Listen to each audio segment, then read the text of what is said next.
Hampton Roads has a long-running high school and college sports tradition. It's time to give them the spotlight they deserve. This is 757 Sports Talk. Usually it's Hatfield. That's why I try to tell everybody, get on Hatfield. He is the legal scribe, the talking head that knows all this, puts the whammies on. We do things different on this podcast. That's why we're rated number 3 in the state. You got Play-Doh? Get out of here! We got people all over the globe watching with us. Sitting in a phone booth with you would be very... we got to have your own phone booth. I'm not sitting in a phone booth with you. It is 757 Saturday Sports Talk here on CoVA Sports TV. Like, share, and subscribe. Hampton Roads has a long-running high school and college sports tradition. It's time to give them the spotlight they deserve. This is 757 Sports Talk. Here are Matt Hatfield and Coach Ed Young.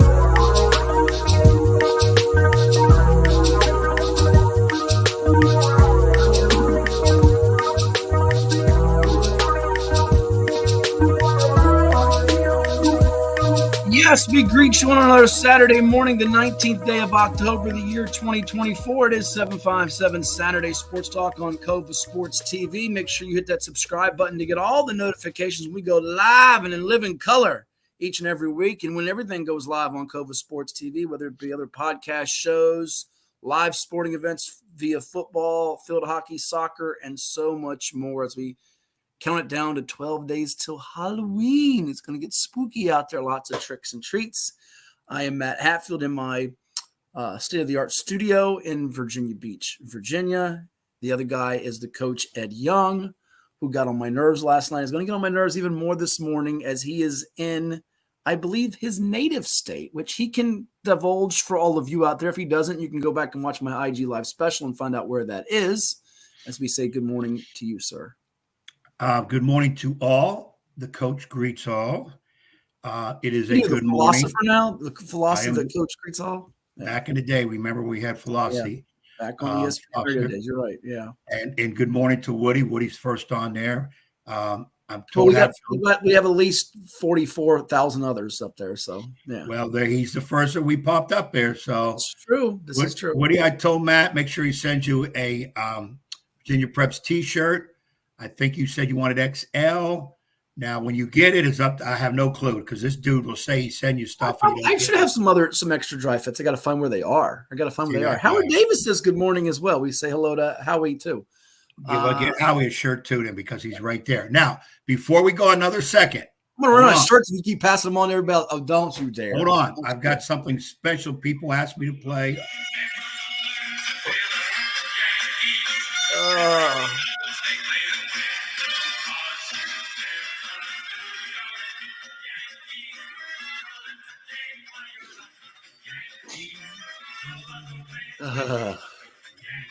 I need to go get my Mr. T in my pocket to tell you to shut up for you.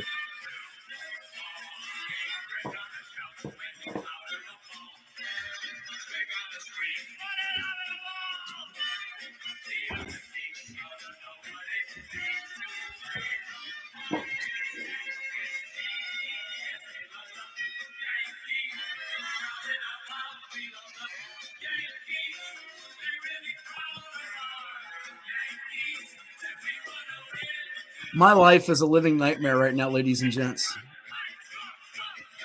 That is one of the worst fight songs of all times. The Cincinnati Bengals have a better fight song. The Chicago Bears and the Cubs have a better fight song. You know what I say to that fight song? I pity the fool. Don't give me no back talk, sucker. Quit your jibber jabber. Don't make me mad. It is a great tune today because it's been a tough 2 games in Cleveland. Blew one on Thursday night, I think it was. I thought last night was going to be, here we go. Here comes Holmes. And they bring in Mark Leader. Oh, my God. Yeah, lighter? Leader is like when you drink a 2 liter of Pepsi Cola or Coca-Cola. I can't say which one. I don't even want to sponsors us. But you drink some soda. Bring this dude in who hasn't pitched in over a month. They just activated him. He's been worthless since we got him from the Cubs. I'd rather see his Uncle Al pitch right now. Who hasn't pitched in 8 years, would do way better. But Uncle Al's, isn't that a hot dog joint? Where's our buddy Big Al? We got to get Big Al Foreman on the show. We haven't seen Al in forever. He'd be great. Yes, I got to see Al about a couple things.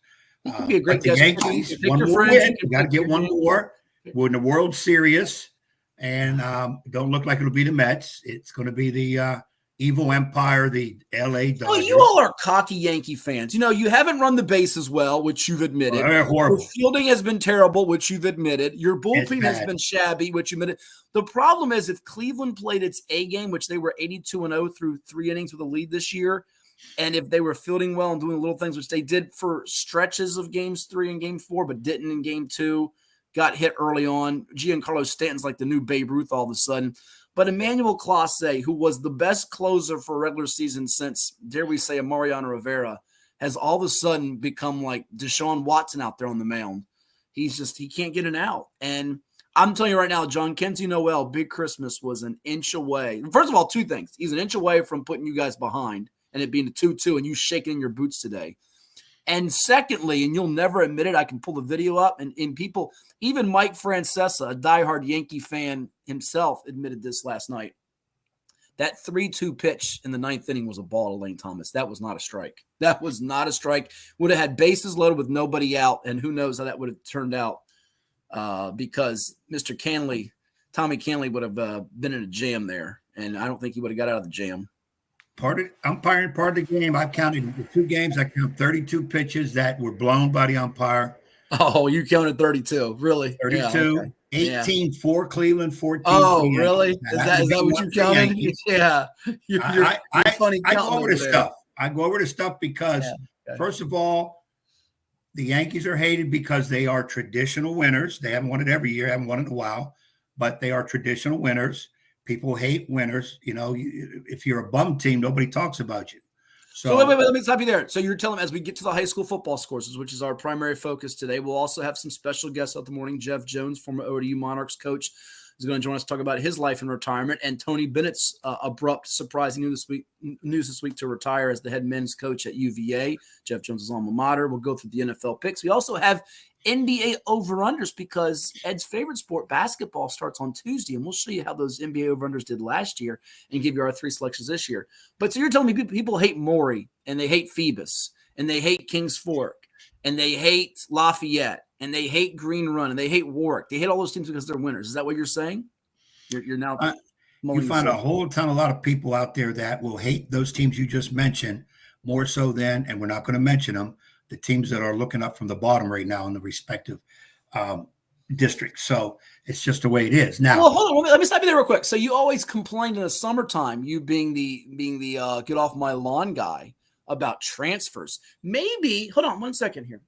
Maybe the Yankees are beating the Cleveland Guardians not because they're a better baseball team in terms of execution and performance. Maybe they're beating the Cleveland Guardians because they have a $309 million payroll, which is the second highest in the sport, only behind the Mets and just ahead of the Dodgers. And Cleveland has a measly $106 million. I say measly. I'd love to have $106 million right now, which is 23rd in the sport. They have basically triple the payroll, and they've had to sweat it out. What is your point? What is your point?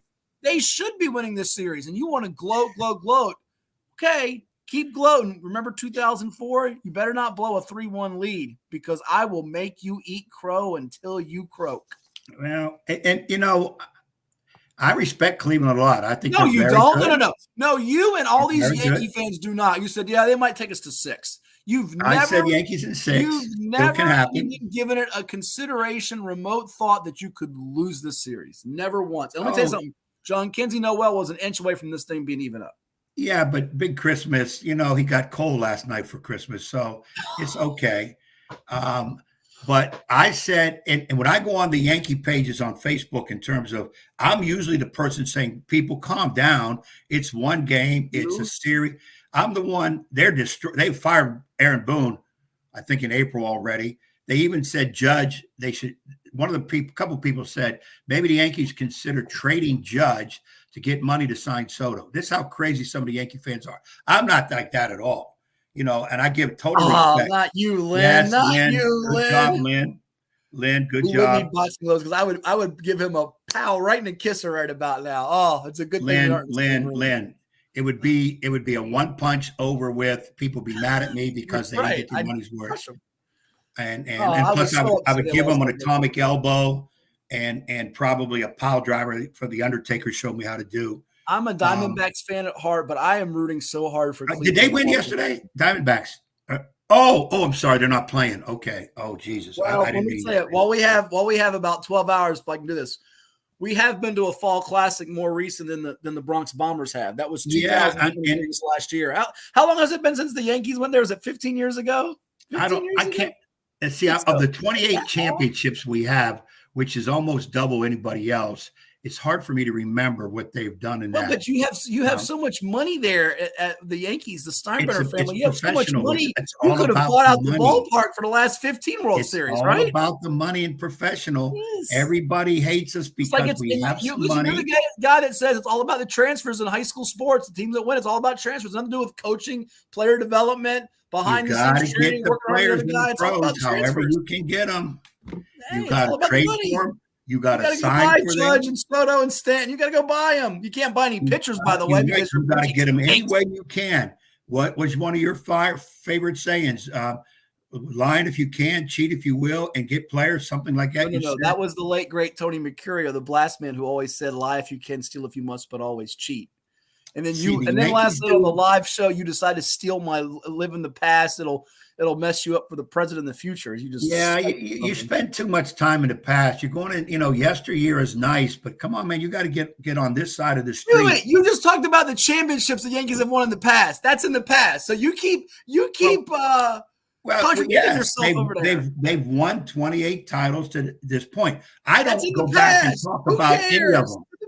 Okay, I don't go back to 1927 when we beat whoever the heck we beat at that, St. Louis, whoever the Browns. But my thing about it is we're looking hard to get number 29. I think if we go into the series against the Dodgers will be favored probably in 7. And you know what, real quick, that's so bad. I can't root for the Dodgers because I despise them as much as I do the Yankees. I won't even watch. Ohtani and Judge, everybody, it'll just be a slurp fest. I was about to say something else. It would be a little inappropriate for the show. It'd just be a slurp fest. I'm just going to be sorry to Larry Bowman, who I like, is a diehard Dodger fan. Like, you're a diehard Yankee, but it just makes me want to go vomit in the bucket. Thursday was the best playoff game of the whole postseason. No matter what you say, the drama with Judge and with Stan's disagree. Last night. No, it wasn't. Yankees are coasting. Was it 6-3? All of a sudden it's tied. No. Okay, they go down 1. Now all of a sudden here goes the Yankees. Of course, some of that base running. Oh my God! Yeah, that made it not. You had 4 dramatic home runs. Again, whether you were rooting for the Yankees or Guardians Thursday, you had 2 each from Judge and Stanton, and then Noel and David Fry, who did it earlier in the playoffs against the Tigers in Game 4 on the brink of elimination.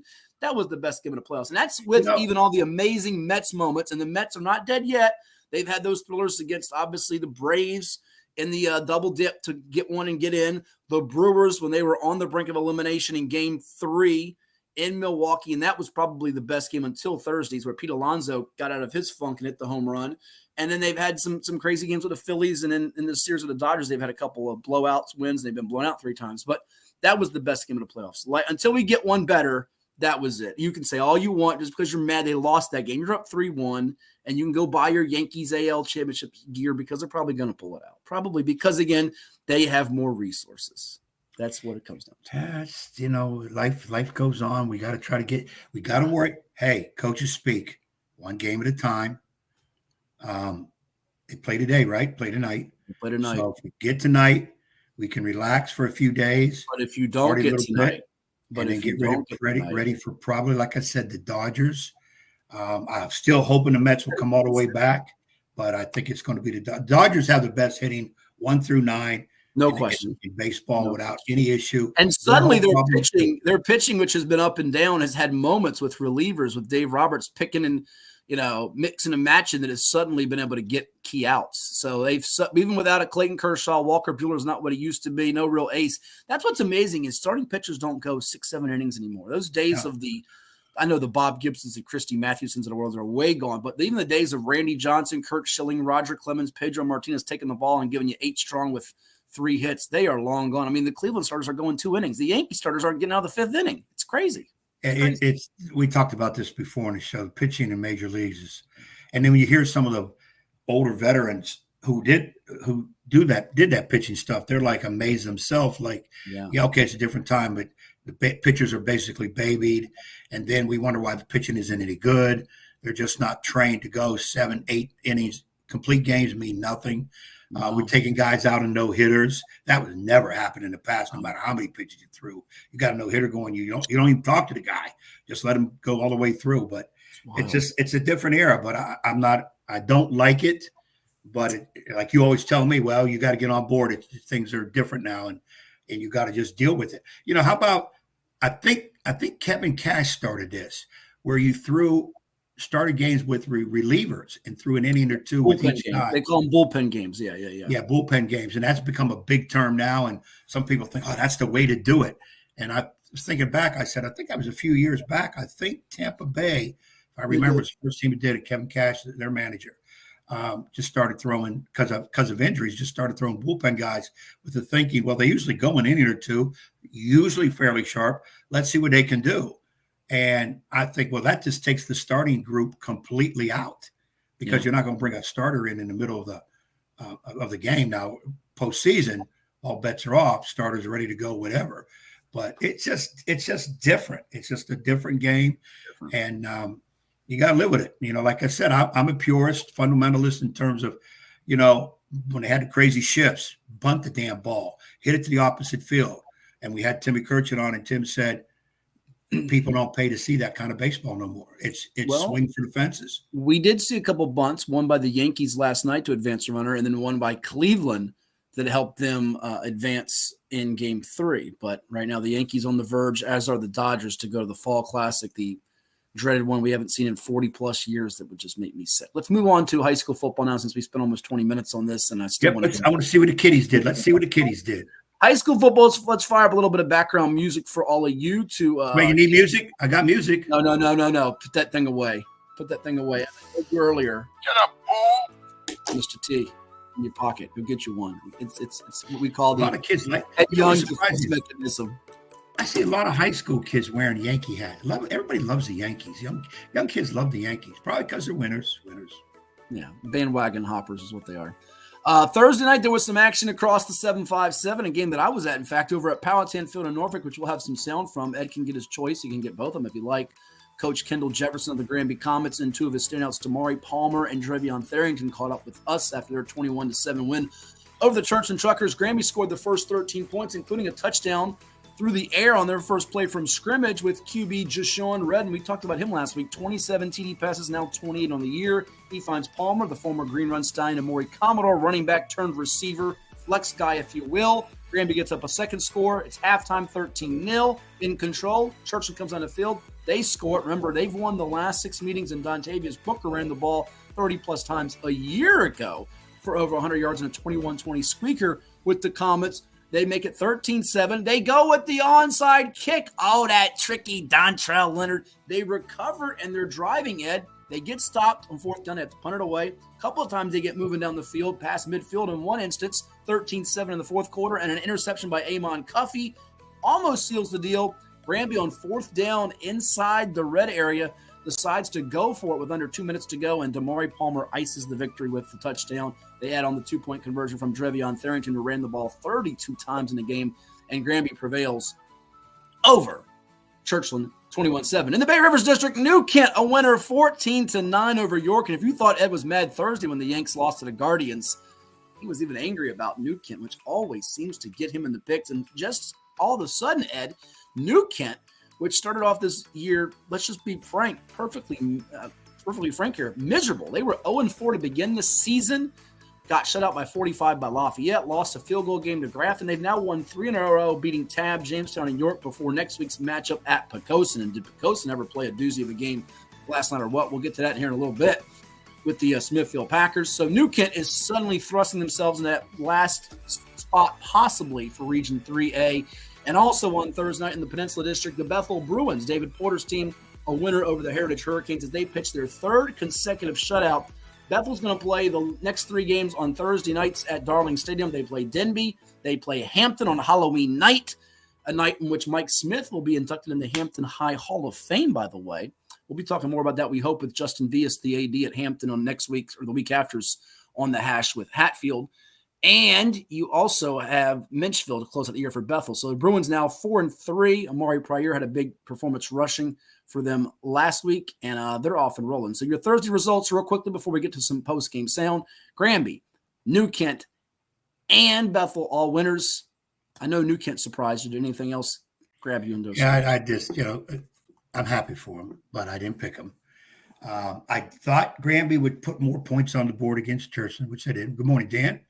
I know Dan's excited, getting ready to get his first season started at Patrick Henry Community College, getting ready to get going with his squad, and we wish Dan great success. And Dan, a former Bethel Bruin who played for our good pal and buddy, the great Craig Brehan, 400-plus wins as the coach of the Bruins, and then became an assistant with him. So there you have it. He's happy about BHS anytime they get a win because he bleeds the Bethel green and gold, if you will.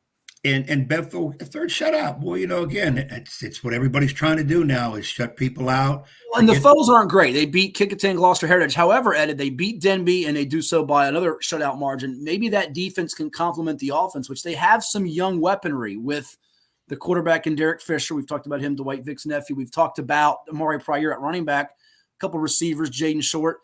If they have that defense playing at a close to equal level, then I think they stand a chance in that game with Hampton on Halloween night. And that's going to be a key game in both regions. Hampton and 4A trying to get a bye and a 2 seed. You say a bye. Well, this year 4A is going to 6 teams as opposed to 8 after the Phoebus Jamestown debacle last year. So they cut it down from 8 to 6. The 1 and 2 seeds get byes. Bethel trying to get a better seed in 5B, which is loaded with championship caliber teams like Maury, Kings Fork, and Warwick. Yeah, I mean, it's interesting that, like I said, defense is picking up. Okay, you're not playing great opponents, teams that are winning a whole lot, but the fact is you're still shutting them out, keeping them out of the end zone, and you got to look at that and nod your cap to it because that's pretty decent to do, especially when you get them in a row.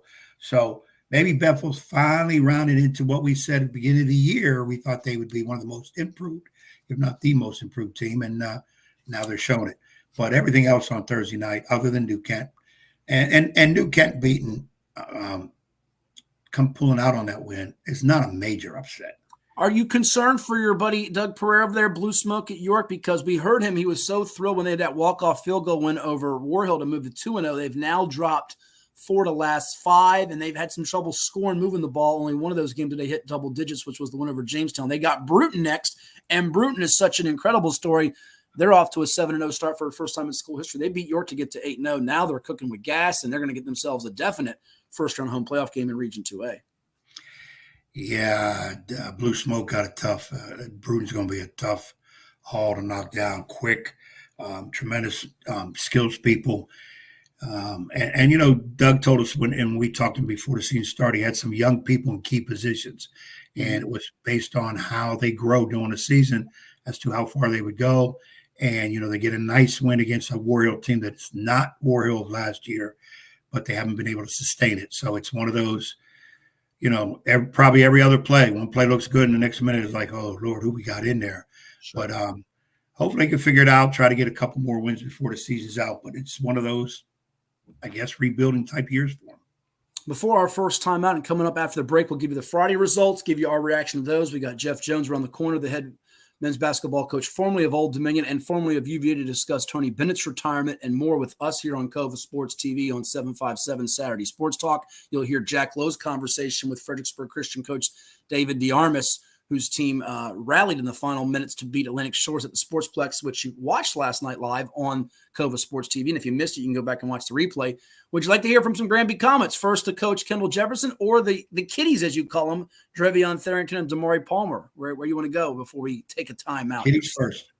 Kiddies first. So we got Drevion Tharrington and Damari Palmer of the Comets. Granby a winner on Thursday night, and they were so cold, Ed, they even talked to me with the helmets on. Let's hear the conversation now on 757 Saturday Sports Talk.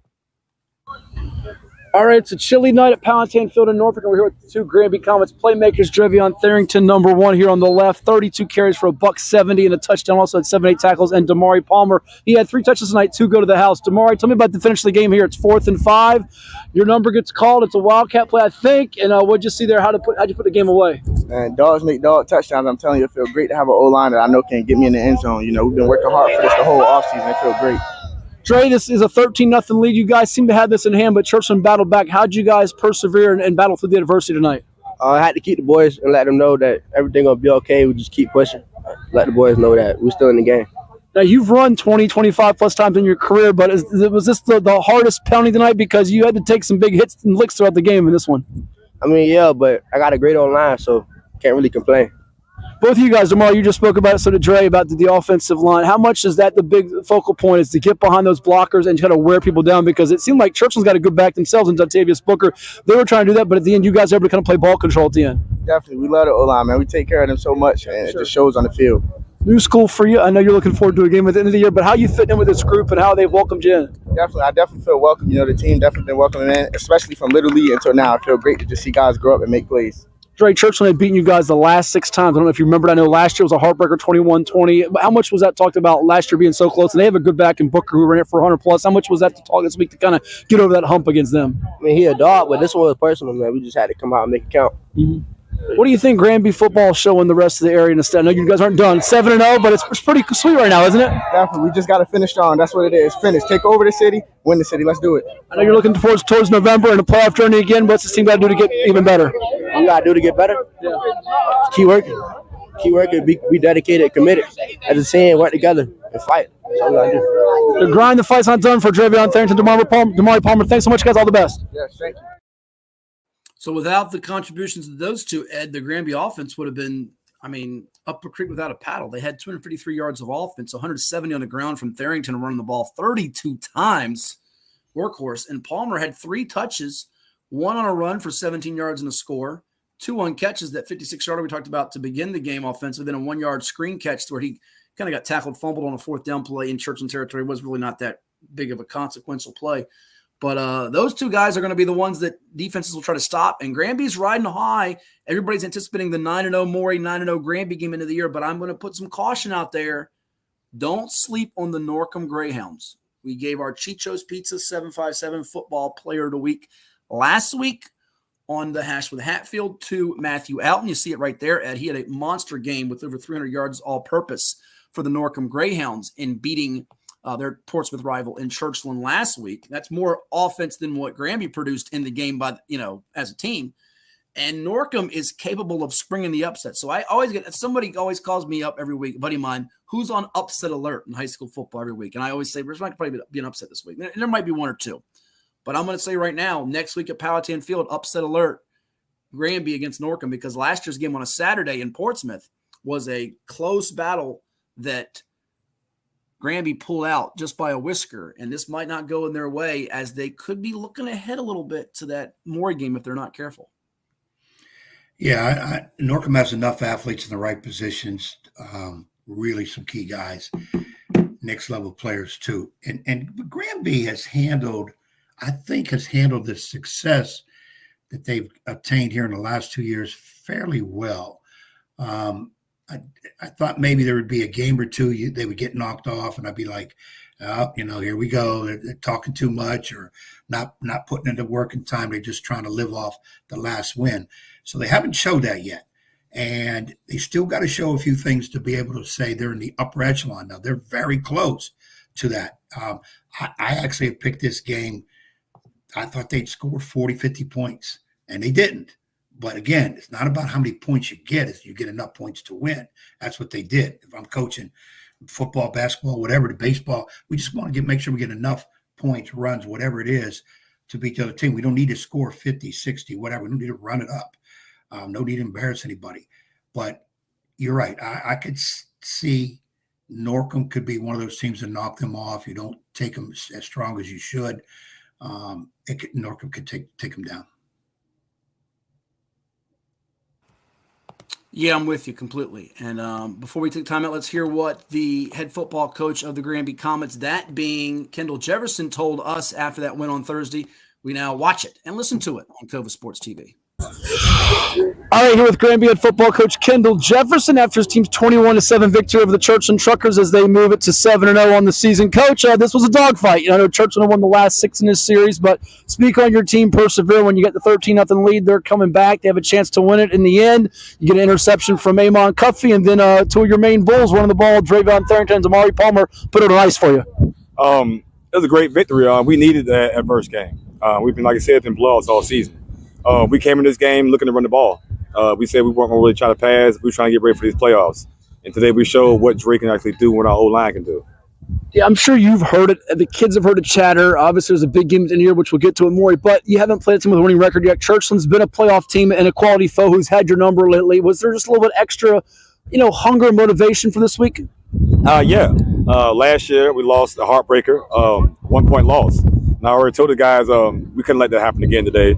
They knew that. They saw the team try to make a comeback, and the guys already came together and said, you know what, not today. Yeah. And they showed it. They stepped up and played for us. Your quarterback and you're passing him with the receivers, and you got a host of them with Deshaun Redden coming in and just putting up some eye-popping numbers. I think 26 TDs on the year. You hit that big TD pass early with Damari Palmer. You guys only had 3 completions on the night, though. Was it part of going away from the pass, being A, their defense, and also B, the weather here getting colder, trying to establish the run game and kind of be methodical? What was kind of the strategy behind that? We came into it trying to establish our dominance up front more. Blowout sometimes when you pass the ball, it looks dominant on the scoreboard, but it's not really dominant on the field. And we feel like we wanted to show that we actually dominate opponents on the field. That's what we did. 32 carries for close to 200 yards tonight for Drevion Tharrington. Speak on just him being a workhorse, because it felt like some backs would get tired. He did. He had some moves and some wiggle in the second half, especially the third quarter there, where he got to the second level defense, had some shake to him. Oh, yeah. We've actually been saving him. So his body is fresh. Like I said, he hasn't had a game over, I think, 8 carries, 9 carries all season. So I told him it was a game, get ready. Lace up them cleats and get ready to play football. And how is Damari Palmer fit in? I know coming from the Norfolk rival that wears the orange and blue, who you'll see into the year. He had 3 touches tonight, 2 for scores. That first one to put you in front and the one to ice it. How's he fit into what you guys do offensively? He's electric. He's a low-maintenance guy, meaning we don't have to give him a whole lot of touches. And you see what happens to him. Like I said, 3 touches, 2 touchdowns. When the ball's in his hand, he gets in space. I don't really see anybody really tackle him one-on-one. A couple more for you. The underrated parts of this team, the line play up front, the O-line, which those guys are unsung. They don't get a lot of their names in the paper, on the blogs, or written about. And 2, the defense, because without Cuffy and Shanique Wright in the back end and some other guys stepping up, Travis Wiggins with a huge hit on the screenplay, you guys probably don't win this type of game, correct? Exactly. You're right. We got multiple other guys that people don't really know about. Like I said, Travis Wiggins, this is his first year with us, but you see what he did. All year he's been solid for us. The other guys, middle linebackers, Corvins, even Dre played middle linebacker today after having 30 carries. So, yes. Lastly, the mood after a win a year ago when you beat Kickingham was celebratory here. This felt like maybe your closest battle since then. And tonight it wasn't celebratory. It was 21-7 workmanlike, got the job done. Is it kind of that feel like we have a lot of things to clean up before the playoffs, and obviously that big game at the end against the defending state champs before you get to the postseason? What's kind of the mood right now of the group? It was a game that we knew that we can win and we should win. So it's coming out. It's one of them things where you're supposed to win, you do your job. We're happy about the win. We're going to clean some things up, but it wasn't that we're dissatisfied with what happened. This is what's supposed to happen. Sure. The expectation is there. The comments are 7-0. And Surgeon, thank you so much. All the best. Appreciate you, man. Thank you. Yeah. So that was Granby head football coach Kendal Jefferson. His team a winner 21-7 on Thursday night over the Churchland Truckers as they stay undefeated on the season with that triumph, as they are now, Ed, sitting at 7-0 for the first time since 2012 to begin a season. And that year they lost the game number 8, I believe, to Lake Taylor on the Hail Mary touchdown pass from Delman Williams on the final play of the game to now new Washington Commanders defensive lineman Jalen Holmes. We know Jalen from his days at Lake Taylor and then winning a national championship at The Ohio State University. Your thoughts on the man we just heard that leads Granby's Comets, and he is one of the most recent recipients of an award, the Il Giardino Coach of the Week, that went to Maury's Doreen McCain the first week, then Hickory's Donnell Brown, then Kings Fork's Anthony Joffrion, and he just got it this past week. Coach Jefferson's done a great job with the Comets. A few years ago, that was pretty much a win by most people ready to play them, and now forget that. You're in for a battle. As I said, they're getting real close to being one of those upper echelon teams that we talk about, perennial playoff teams that have a great chance of going undefeated, maybe a loss in a regular season. They're kind of getting into there. Still got to do a few more things, but he's done a heck of a job. He's put the work and effort, time into it, him and the whole coaching staff, because football it's not one person. That's got to take a lot of people. There's so many things to concern yourself with. So, man, you didn't feed the dog? The dog's barking, man. You got to feed him. Yeah, I know the dog. Yeah, he's probably mad where I left him at the sitter. So Oh, you left him.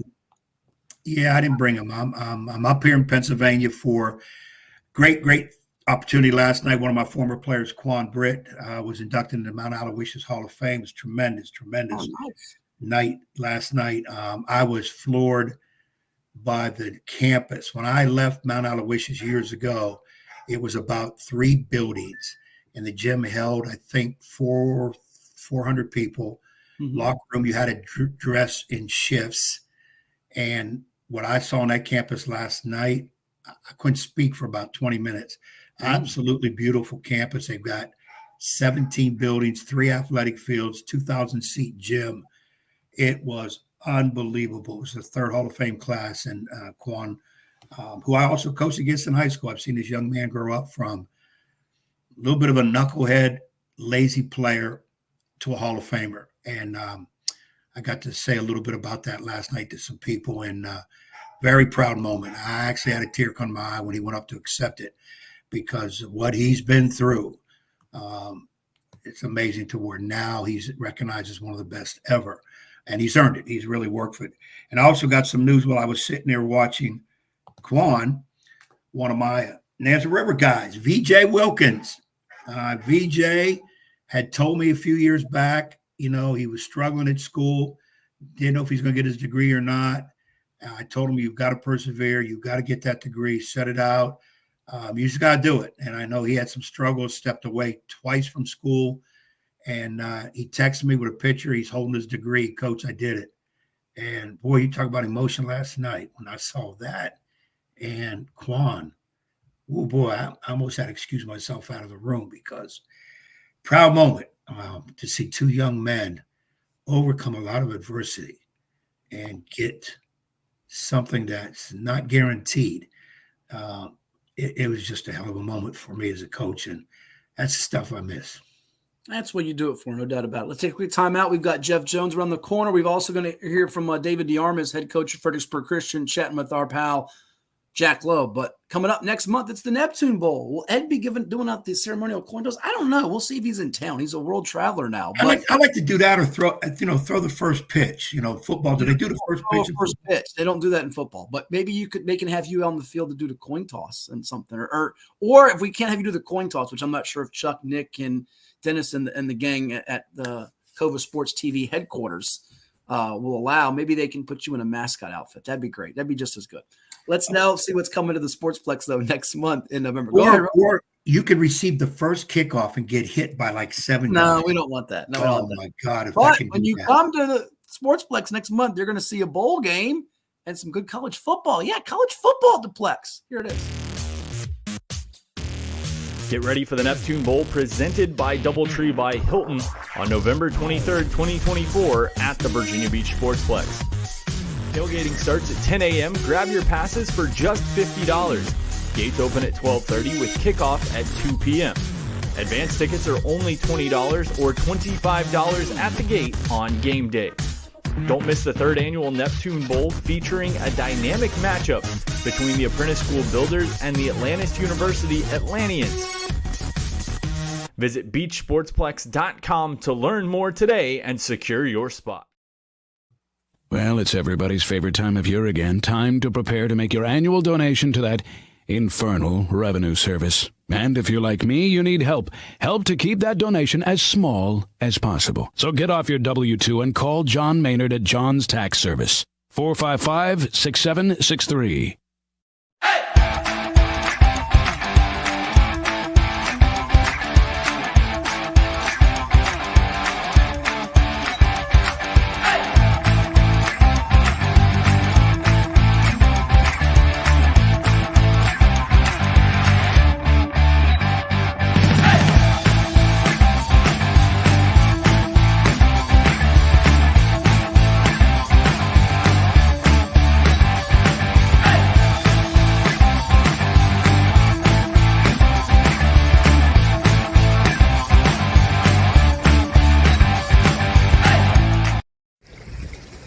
Alright, here's our joke for today, folks. What animal is the worst at hiding? The leopard. He's always spotted. This is 757 Saturday Sports Talk. Here are Matt Hatfield and Coach Ed Young.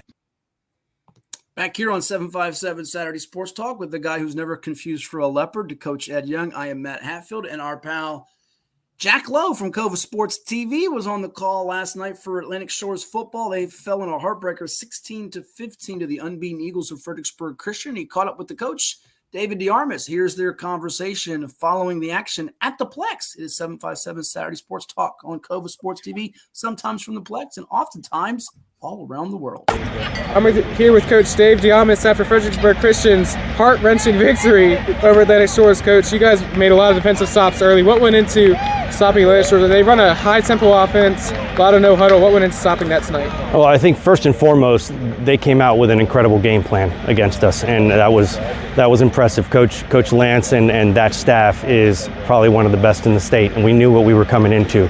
So every time we play Atlantic Shores, we expect the best. We expect a very well-coached team. So it wasn't a surprise that this was a dogfight for us. For us, we come into this season, the best part is we're 100% healthy. We're in years past, we've been dinged up at this point in the year, so that certainly is something I like. And our speed on defense is a big point for us. So I love the way our guys hustled, and they hung in there. We talk about having to play 4 quarters. So. Yeah, you guys had the interception on Michael Lance in the double coverage, as well as the fumble late, which gave you all the ball. Yes. How important are those turnovers being forced? In a game like this, if you win the turnover battle, it's going to substantially help you with a team like Atlantic Shores that is so potent, that has a quarterback who we respect the heck out of. You can't come in and take them lightly. So anytime even you get one turnover, and that can change the momentum of the game. If you saw both teams, every time we had the ball and they had the ball, we were able to sustain drives, and that we knew it was going to come down to a very close game for us. So I think when you get turnovers like that, obviously the fumble at the end recovery, that was great for us from a momentum standpoint, and our guys just, that gave us a little bit of extra juice there for sure. Absolutely. Quarterback Blaylock had quite the night. Was moving a lot mobily on the ground. Is that how you guys like to draw it up? You wanted to run a little less? How do you like to use him? So Tripp is outstanding with his feet. He is very deceiving. He runs the ball very well, and anytime we can get him in space, we tell him, I rather him use his feet when he needs to. Don't sit back there and just throw a ball up for grabs for us. Just go ahead and use your feet. And you see him, he has great field vision when he is running on the ball, and he knows when to get out of bounds, he knows when to slide. So, and the fact is that he's a sophomore. Yeah. I was not expecting him to have the. I noticed that he's a sophomore. It looks like hopefully a bright future at the quarterback position for you guys in the coming years. So the final play of the game, there's 9 seconds on the clock. What are you telling him? I kind of had an idea that you guys weren't going to punt. You're going to try and run those 10 seconds off. What do you tell him in that situation? Like, don't turn the ball over. Yep. Don't get tackled early. Yeah. We knew playing such a defense that had been pressuring us all night, and they got penetration all night. We wanted to make sure, first and foremost, let's just secure the ball. So we were telling them, make sure, I don't care what happens, I don't care where you're running, secure the ball. Let's just take it from that standpoint. And on that last play, this is where Tripp's his football acumen comes into play. As he's running around the corner, he's looking back to look at the clock. So that's pretty neat for you. That's awesome. That's something that usually you get a senior. That's a senior move right there. To see him do that, I think that was just outstanding. Absolutely. So 8-0 on the year, Fredericksburg Christian. What does Fredericksburg Christian need to do in the coming games to make sure this success sustains and have some good play in the playoffs? Well, I think first and foremost, we have this mantra of we just tried to come in and go 1-0 tonight. We're not worried about the schedule. We're not worried about next week. Next week will take care of itself. We got 2 tough games coming up to finish the season with Nansen, Suffolk, and Blue Ridge. I would be not surprised at all if we don't see Shores back in the playoffs. That'd be awesome. So there you have it. Atlantic Shores might see them again. Fredericksburg Christian, David DeArmas, after their victory over the Seahawks in a tight one, 16-15. They scored the touchdown late in that contest when it looked like the Seahawks were going to give themselves a real signature victory. But we had on just a week and a half ago, Ed, on our On the Hash with Hatfield podcast, Steve Moniger, head football coach of the Norfolk Academy Bulldogs, and he spoke about how the Vista now has 2 divisions, Division I, Division II. We've seen basketball here in recent years, as recent as this past year, have 4 divisions, 1, 2, 3, and 4, as I'm drawing a blank on all 4 state champions. I want to say it was Paul VI in Division I. Division II was like Miller School. New Covenant won Division IV. I watched that one. I'm drawing a blank on Division III. I apologize, but that was in hoops last year.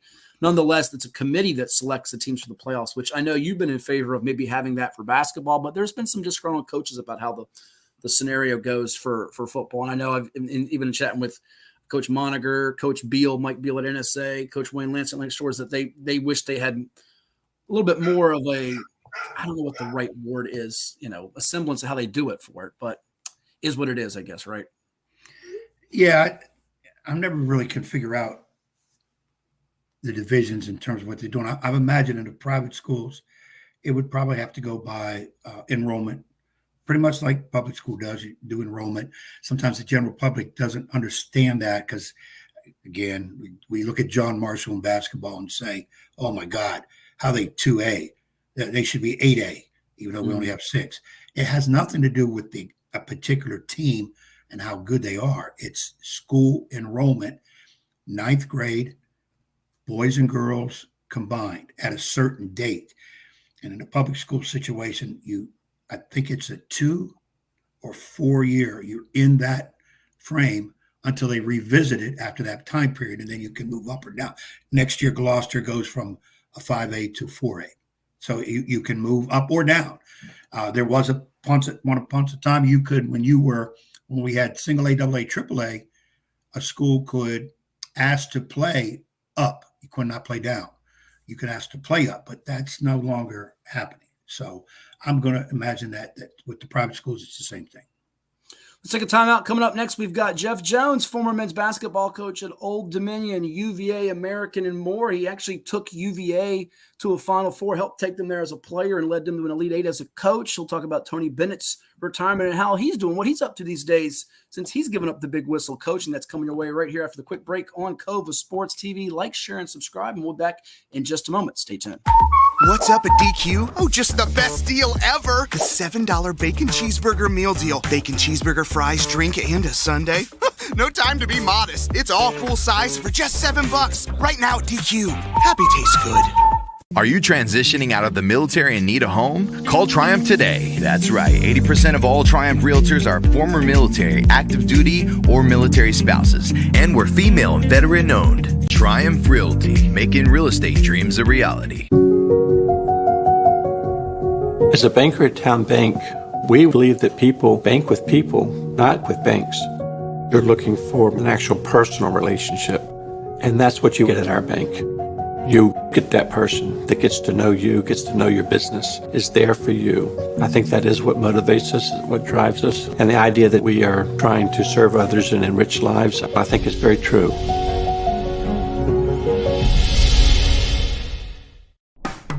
After more than 50 years of innovation, AstroTurf still leads the way.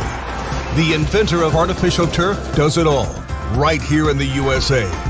We engineer, test, manufacture, and install the world's most innovative fibers and turf technologies, with over 30,000 tracks and fields worldwide. AstroTurf, powered by Sport Group. At CHKD, sports medicine is more than just treating injuries. It's a whole team approach to caring for young athletes. With experienced physicians, surgeons, trainers, and rehab specialists here when kids and teens need them most. Our experts help young athletes prevent injuries too, with advanced training and conditioning programs that keep them in the game safely. CHKD Sports Medicine, where kids are more than patients and we're more than a hospital. Hampton Roads has a long-running high school and college sports tradition. It's time to give them the spotlight they deserve. This is 757 Sports Talk. Here are Matt Hatfield and Coach Ed Young.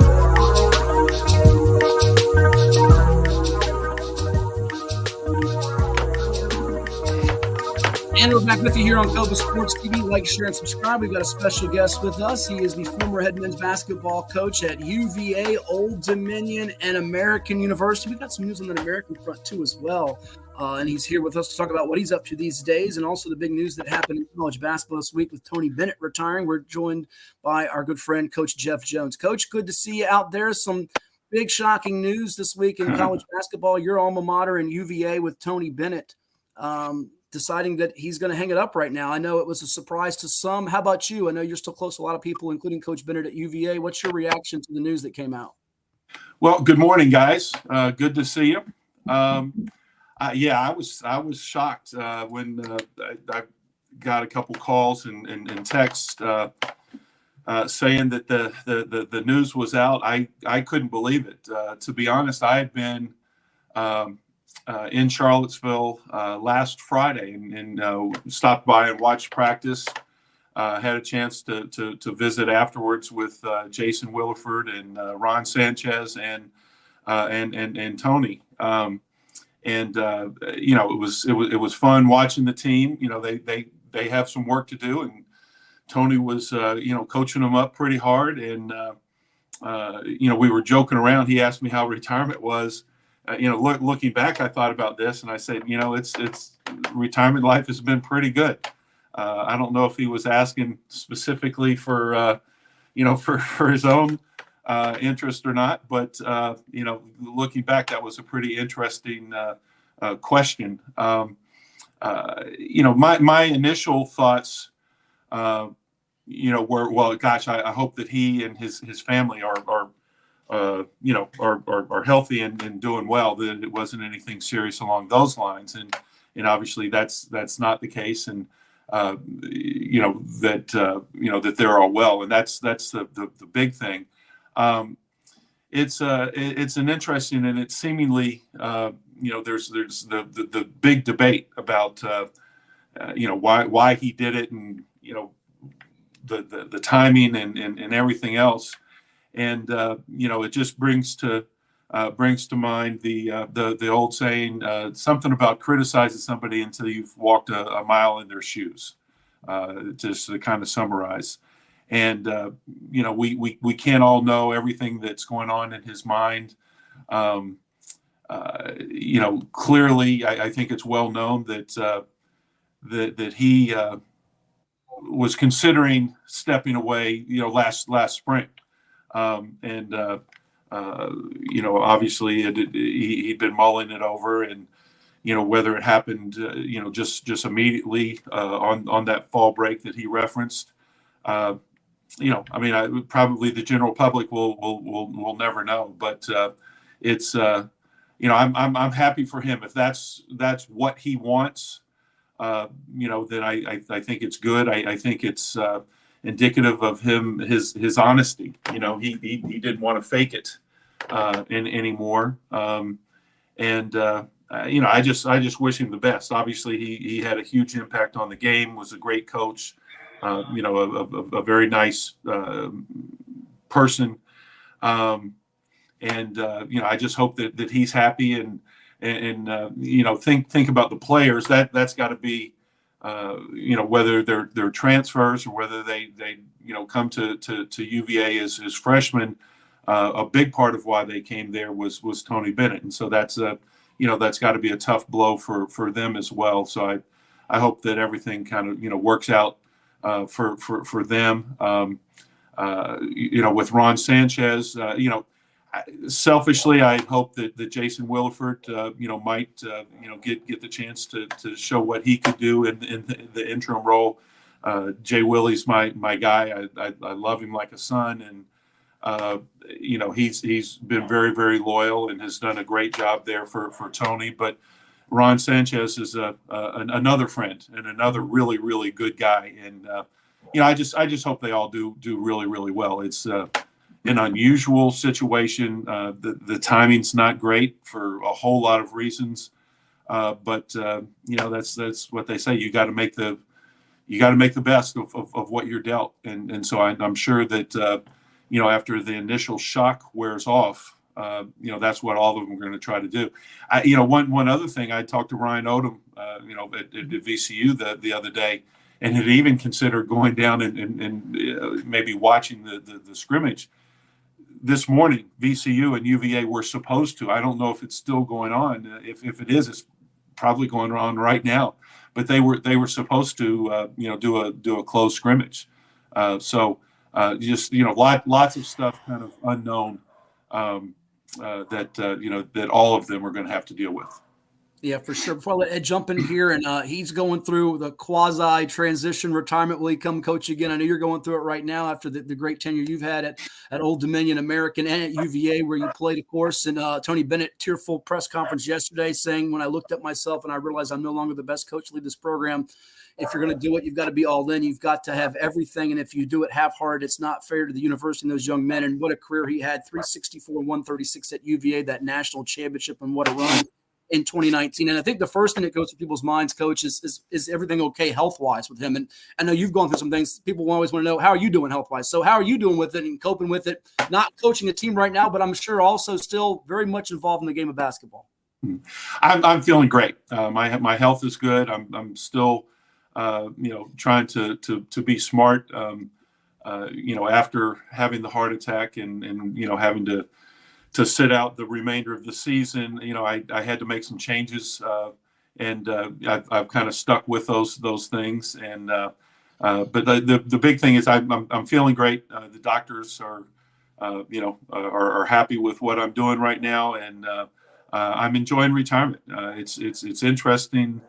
I was really worried that I would get bored, but I've found a lot of different things to do.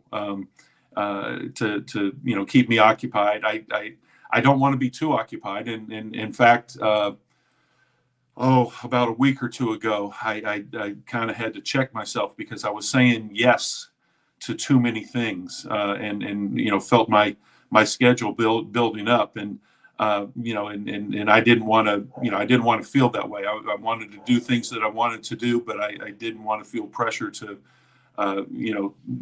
be on the clock all the time, so to speak. So I've got to learn to say no to some things, but those things that I am really interested in, I want to have the flexibility to commit time to those. Well, if you need to learn how to say no, just ask Ed, because he tells me no all the time. Well, first of all, good morning, Jeff. Appreciate you coming on. Our timing was impeccable. We didn't know the Tony Bennett thing was coming up, but if there's anybody we wanted to talk to about it, was you. And I'm listening to you talk on that, and you made an interesting comment when he asked you about retirement.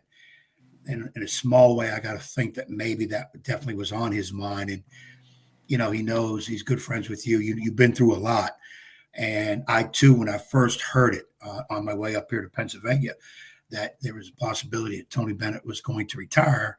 I was like, okay, first thing, health. Thank God that's not the reason. Correct. Nothing wrong with the family. It's just that he got to a point, and unfortunately the timing is as bad as can be, but he was being honest that somebody else needs to be in this position. And I think in coaching, all of us at some point may get to that where we feel like, am I really doing the right job? And I know in the high school level, you get so much stuff thrown at you. You got to teach 8 hours during the day, and you got to do so many other duties. And now here comes the coaching. You got to do pretty much everything. You don't have 82 managers and 18 assistant coaches and, personnel staff. And it gets to the point you sometimes wonder if it can go. You obviously had a situation where health came into play. And as everybody says, you got to worry about health too. But were there times before health issues came up in your own career that you actually sometimes sat down there and said to yourself, do I need to keep continuing? Oh, sure. A bunch of years. I mean, I could go back 20 years. So here's the thing. I think there's probably a lot of coaches that when the season immediately ends, right, you're so beat up and worn down that if you made a decision right then, there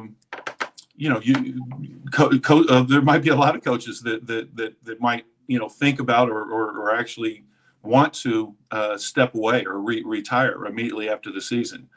But once you get past that initial, that initial kind of emotional, just worn out feeling. You realize you want to keep going. I think my wife and I talked about it.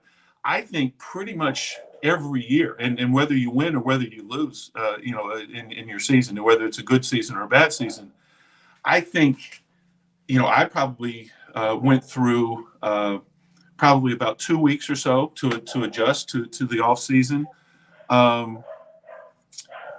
where I was probably depressed. I think, depression, not sad, but just depressed, and trying to get back into the flow of a different pace in life.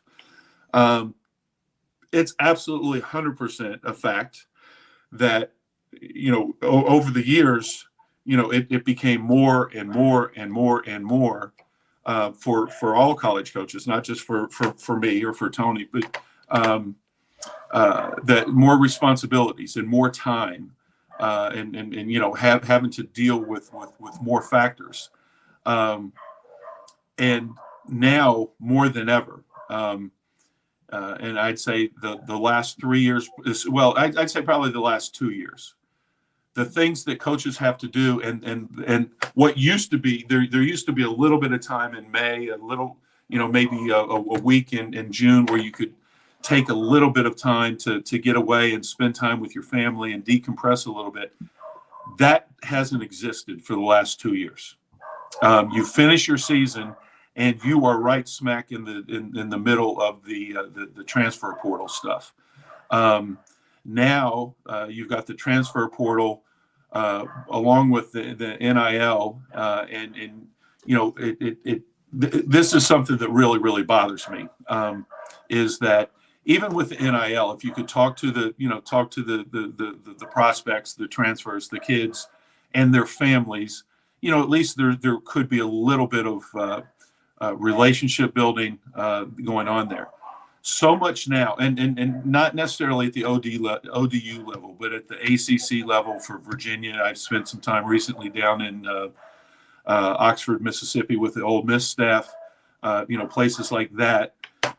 You're dealing with agents. NBA coaches don't have to deal with agents. That's the general managers. That's not the coaching staff. And that's a whole nother thing.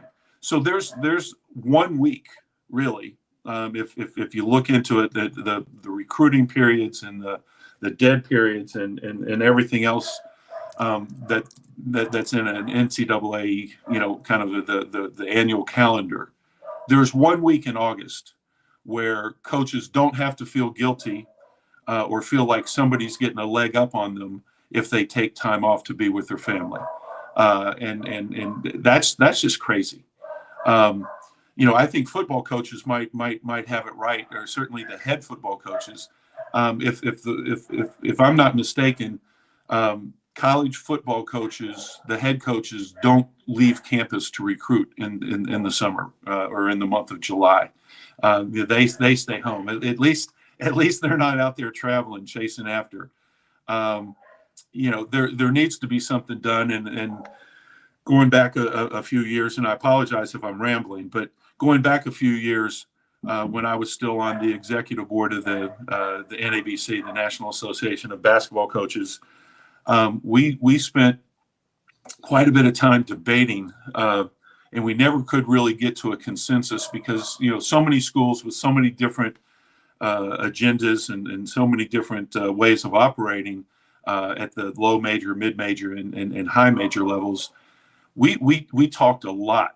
And this is well before NIL and transfer portals now, about the amount of burnout that was going on with college coaches, head and assistant coaches, and the lack of time, and that we had to consider the mental health and the physical well-being of the coaches, because there was a lot of stuff going on that never make the public view, that just wasn't good for the profession.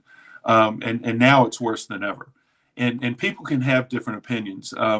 I'm going to, get up on my soapbox a little bit, guys, if you don't mind. But, with Tony's announcement and reading articles and I guess, probably, stupidly reading comments from fans, there's a lot of debate going back and forth. I mean, there's some people that I'm kind of more in line with them that say that, Tony, he did the right thing for him. And at some point, that's what it comes down to. And I think he was very honest, in his explanation at his press conference. And I think it's fair to disagree, but these folks that are coming out, and I think it's indicative of our country right now about anything, really. It's one thing to disagree, but, I've read things, just being really, really, really harsh on Tony for, making, the timing was awful, but, he did, what he thought was best and fairest. When I hear him say, I'm not the right coach or I'm not the best coach, if you think back, Roy Williams said something very, very similar. Not that anybody really paid attention, but at my retirement press conference, I talked about there were parts of the job that I wanted to come back to. It wasn't just like I absolutely never wanted to coach again. I would love to do it, but then there were other parts where I knew that I wouldn't be 100% in it, and to realize that in our world right now, self-awareness is lacking, severely lacking, and to have that amount of self-awareness, as a coach, to say, I some of these things I can't do. I mean, if Tony had continued, I mean, in his mind, he would have been cheating the players in the university, and he's paid extremely, extremely well. He and every coach is always asking, the players, the assistant coaches, everybody to be all in. None of this stuff about dipping your toe in, or and we want everybody to give their all and be 100% committed to the team and to winning and and everything that the program stands for. And I think he just saw that he couldn't do it, and in his mind, he was being honest. And I'm saying this, I don't know this. I've not talked to him. I don't have any inside information, but as an outsider, I guess I'm kind of guessing. But he just he couldn't do it, and I'm sure he feels bad about not being with the team. I mean, it's not something that he takes lightly. He knows it's hard, and there's probably some of the players that that don't feel good about this, or the players' parents, that don't feel good that they committed and Tony committed, and they thought that that they would be going through this thing together, and it just didn't work out. But again, I know for a fact he didn't do it lightly. He didn't take it lightly, and he thought that this was the best thing. That he didn't want to cheat the school. He didn't want to cheat the team. And again, people can disagree, but we don't have to be so. We don't have to attack somebody for having a difference of opinion. And that's why, I mean, that's why I think this bothers me more than anything. The timing, the timing was awful. But had he done it last spring, I don't think I would have been shocked. I don't. But it is what it is. I certainly wish the best for Jason, for Ron, for the whole the whole group of everybody down there, the players, and that they can kind of hold things together. And it's one of the things you come together, and it's not like it's us against the world, because it's not the world that put them in that situation, but it is a difficult situation, and the way to get out of it is for them to come together in the adversity, and figure out a way to put together a successful year, try to make a positive out of it. No question about it. I'm with you. He should be totally celebrated, not criticized for what a great career he had at UVA. And timing's never great in life and sports sometimes, but it is what it is. We're talking with Jeff Jones, the former point guard at UVA, who took him to a Final Four, also coached UVA to an NIT title, an Elite Eight appearance, also coached at American, Old Dominion, now retired, but he's still involved, and we'll be talking about his new position with Ed and me in just a moment here on 757 Saturday Sports Talk on CoVA Sports TV. Like, share, and subscribe. And also, Ed, we also have to give congrats to Coach Jones because just about 15, 16 days ago, he was announced to the American University Hall of Fame, joining Ethan Bassett, Daniel Waters, and Alexis Dobbs. So the class of 2025 Pop Castle Hall of Fame at American University. How about that, Ed? Tremendous. Well-deserved. It's funny, Jeff, I'm up here in Pennsylvania. One of the places I was coached at, Mount Aloysius College, inducted one of my former players last night. And I was telling Matt on the show earlier, I was proud as can be. Sitting there watching him get inducted and reminiscing back to the days. And it was a kid that I coached against in high school too. And we brought him on campus as a college player who went through a whole lot of stuff. And some of it was not good, including some jail time. And to see where he's gone from at that point to where he is now, it brought a tear to my eye. And while I was sitting there listening to him talk, I got a text message from another player on the high school level who was telling me, Coach, I finally did it. I got my college degree. And awesome. A young man that's had some issues. He played at Regent University, had to step away for a while, came back, had to step away again. Just some personal situations he had to take care of. And I kept telling him, I know, VJ, you got to get your degree. You're right there. You got to get it. It can open doors for you down the road. You'll regret it down the road. And when I saw that, he was standing there holding his diploma. And he said, Coach, I got to thank you because you were my driver in this. Again, I almost had to get out of the room because I'm about to cry like a baby. That's what I miss in coaching. Right now, what I'm going through, I didn't retire. I was told we don't want you back. It's a different feeling. And the burning I've been there too. Is strong. Yeah, it's I retired from teaching and I don't regret that. And I'm happy with retirement in a way, but not coaching is absolutely killing me because I want to be, first of all, if I get back into coaching, I won't have to do any teaching because I always said I would like to see how good I could be if I didn't have to worry about 8 hours a day, knuckleheads in the classroom, parents complaining, administration that doesn't know up from down, and then go out and have to coach some kids. I want to see what I can do. So mine's a little different because I'm not at the level you guys are, like you and Tony, at that pressurized level. And Jeff, listen to you talk. Boy, I wish we could have take that and tape that and keep that and let people hear it. And you're right. I can't say a whole lot of what I want to say because of time, but you've got knuckleheads that'll read that and blast Tony like crazy. Call him every name in the book. He stole money. They don't know what's in his head. They don't understand his family situation. We as coaches are people, and people think we're robots. And we should be doing what their crazy whims think we should do. And yes, it's bad timing, but it's on him. You can't fault that. That program will be okay. They'll win the games they were supposed to win anyways, whether Tony's there or not. Yes, he's a tremendous coach. I hope he comes back. I kind of get mad when guys like you, Tony, Wright from Villanova, when you guys step away because you guys do it the right way. Your character is unquestioned in my book. We got too many yo-yos coaching whose character is questionable, and they keep on coaching. And I did think about the idea of NIL, transfer portal, and how kids now don't even care about playing time anymore. How much money am I getting? And I saw a study here recently. I think it was football, basketball combined from a couple years ago to beginning of last year. Transfer portal, men's basketball, men's football. 18-20% of the guys in the portal been in there 3 different times. Oh, yeah. And almost 57% of the kids have been in there twice. If that doesn't tell you that system is not working, I don't know what else can tell you. And then about the money, where you're like you said it, you got to deal with agents. You can't really talk to the family and the kids. Well, we got an agent. You got to talk to them about money. And you know how agents are.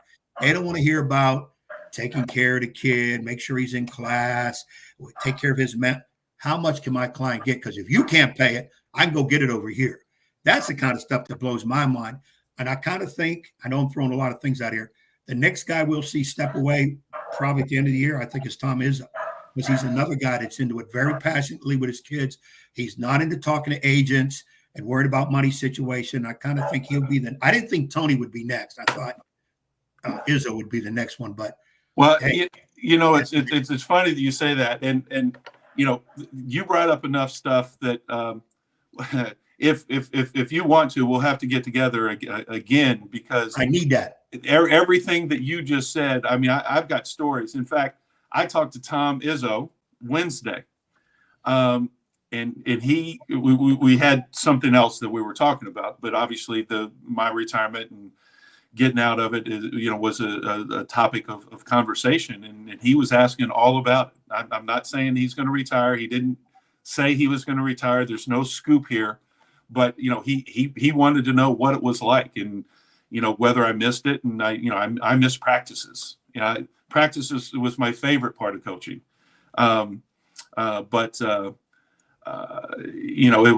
was interesting that he was asking about it, and he told me a story that last spring he talked to a kid, and it was a kid that he'd known for a while, and knew the family, and the kid was in the transfer portal, so he called him up, and the kid said, Coach, how are you doing? Would you mind? I've got an agent, and everything's going through him, and would you mind calling him? And Tom said, no, I won't call him. So it's like the conversation was over. He had no interest in talking to the agent, and I thought that was great. It's like he had a relationship with the kid, and they weren't doing that. So maybe that's the way it's going to be going forward. But so one story, and Matt, let me know if you want me to just shut up and to answer any questions or anything. But so for the last however many years in the summer, and I think we missed COVID and maybe one other year, but a whole bunch of my former players and assistant coaches and staff members at UVA get together every summer. This year it was a great turnout. We had 50 some odd people, and you got some kids and you got wives, and it's so much fun. I look forward to it every year. Ed, let me ask you this. In 20 years, do you think there's many people going to be doing that? And the answer is no, because the players aren't around long enough for the most part, to develop those relationships. And it is, people can disagree all they want, and that's fine. I won't get mad at them. But I know the fact that fact, not opinion, fact, the relationships are more transactional than they've ever been. That's the same with parents and the kids themselves, between the coaching staff and them. And so I think that's an absolute shame that, that feeling of camaraderie, the feeling of family, the bonds that are forged going through good times and bad, that's just not going to happen as strongly or as often. I can't wait, and I appreciate, Matt, you bringing up the American University thing. I've already gotten a bunch. I mean, we're going to have a great party up there. And the Hall of Fame dinner at American will be fun. I'm looking forward to it. But the night before, with all of my former players that have called up and assistant coaches, and you got a comment already. I saw it on the screen here from Lamar Barrett, who's great guy, big fan of the show. Yes. And one of my former assistants at American University, and I hope he's going to be there. But those relationships, the older I got, the more that mattered. And anybody that knows me knows that I love to win. I especially hate to lose. I'm not sure if I love to win more or hate to lose more. Probably hate to lose more than I love to win. But those relationships, they just drive everything. And I just hate it for the future generations that it's just not going to be the same. The emphasis is different, and again, that's fine. To some people, that's progress, and that's good. I'll respectfully disagree.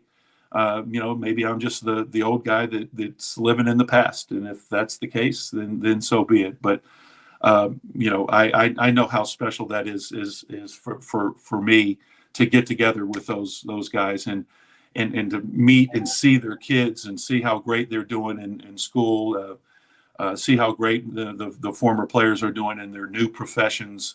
That's just a wonderful feeling and a big part, I think, of certainly what I have always viewed coaching as being about. And another thing, Ed, you brought up so many new points or good points. You talked about education and graduation and your guys at the school that you referenced.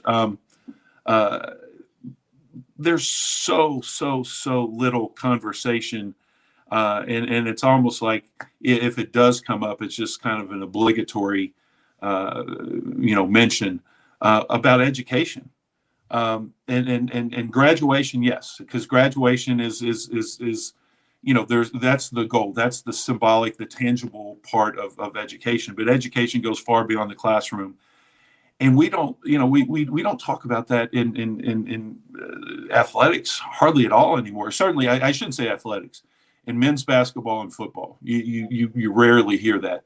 You might hear some school trying to hold on to stuff and tout a graduation rate or this or that. But I can tell you that in recruiting conversations, in home visits, in official visits, it's like it's glossed over. Education, it's not just about getting the degree. It's about becoming a well-rounded person, being a more worldly, opening your eyes. And I know I can say this. I came to the University of Virginia in 1978 from Owensboro, Kentucky.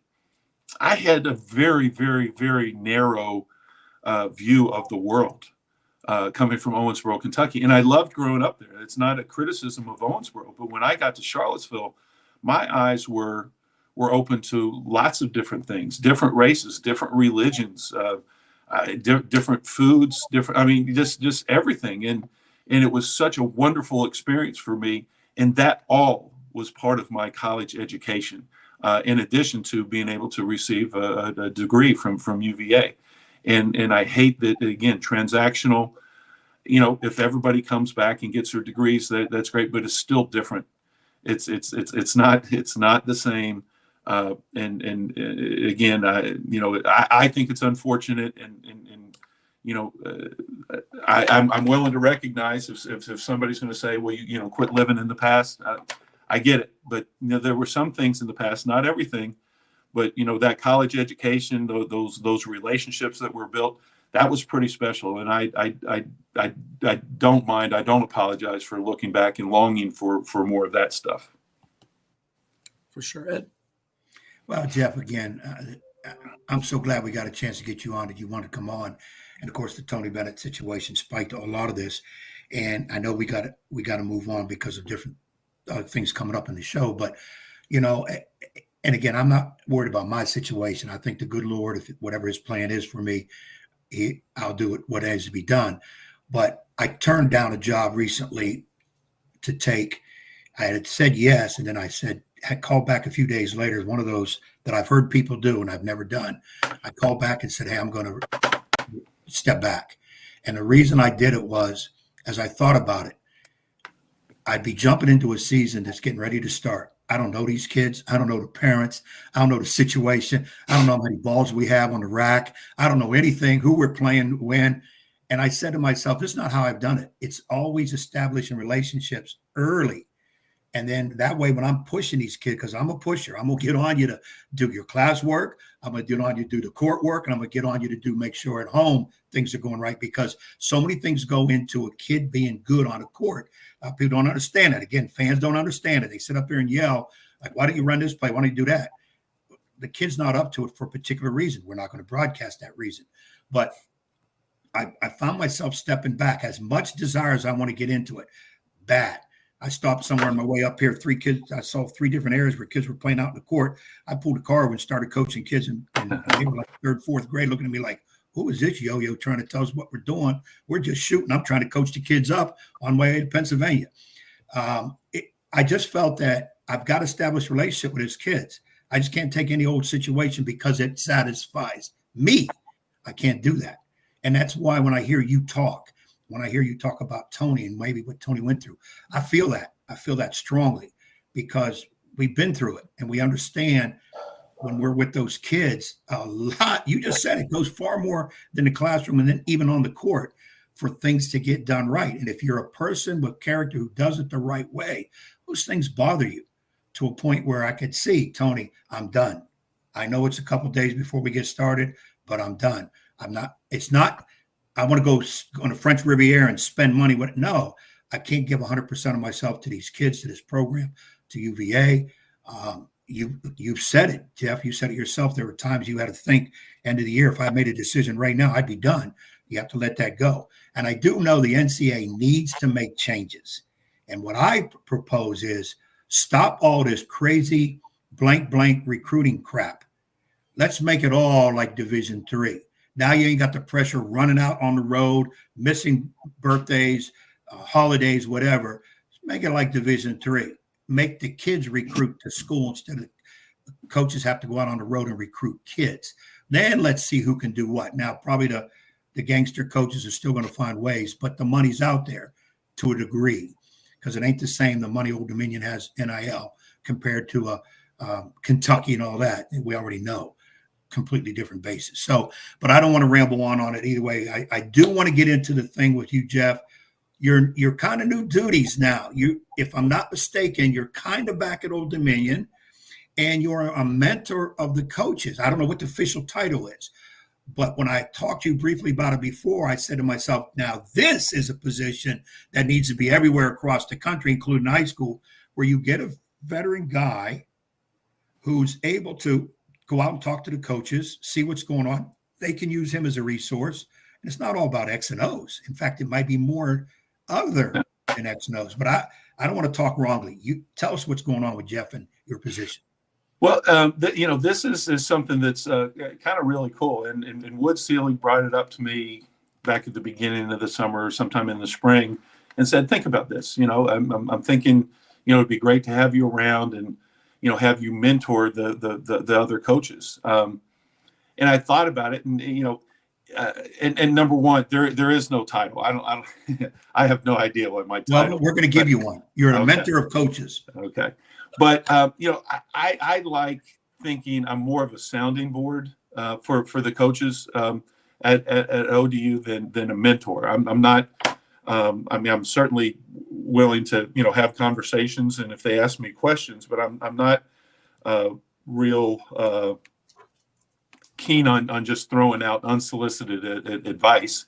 But, I want to be there for them. And, coaches, particularly now, as we talked about, have a unique set of circumstances that they have to deal with.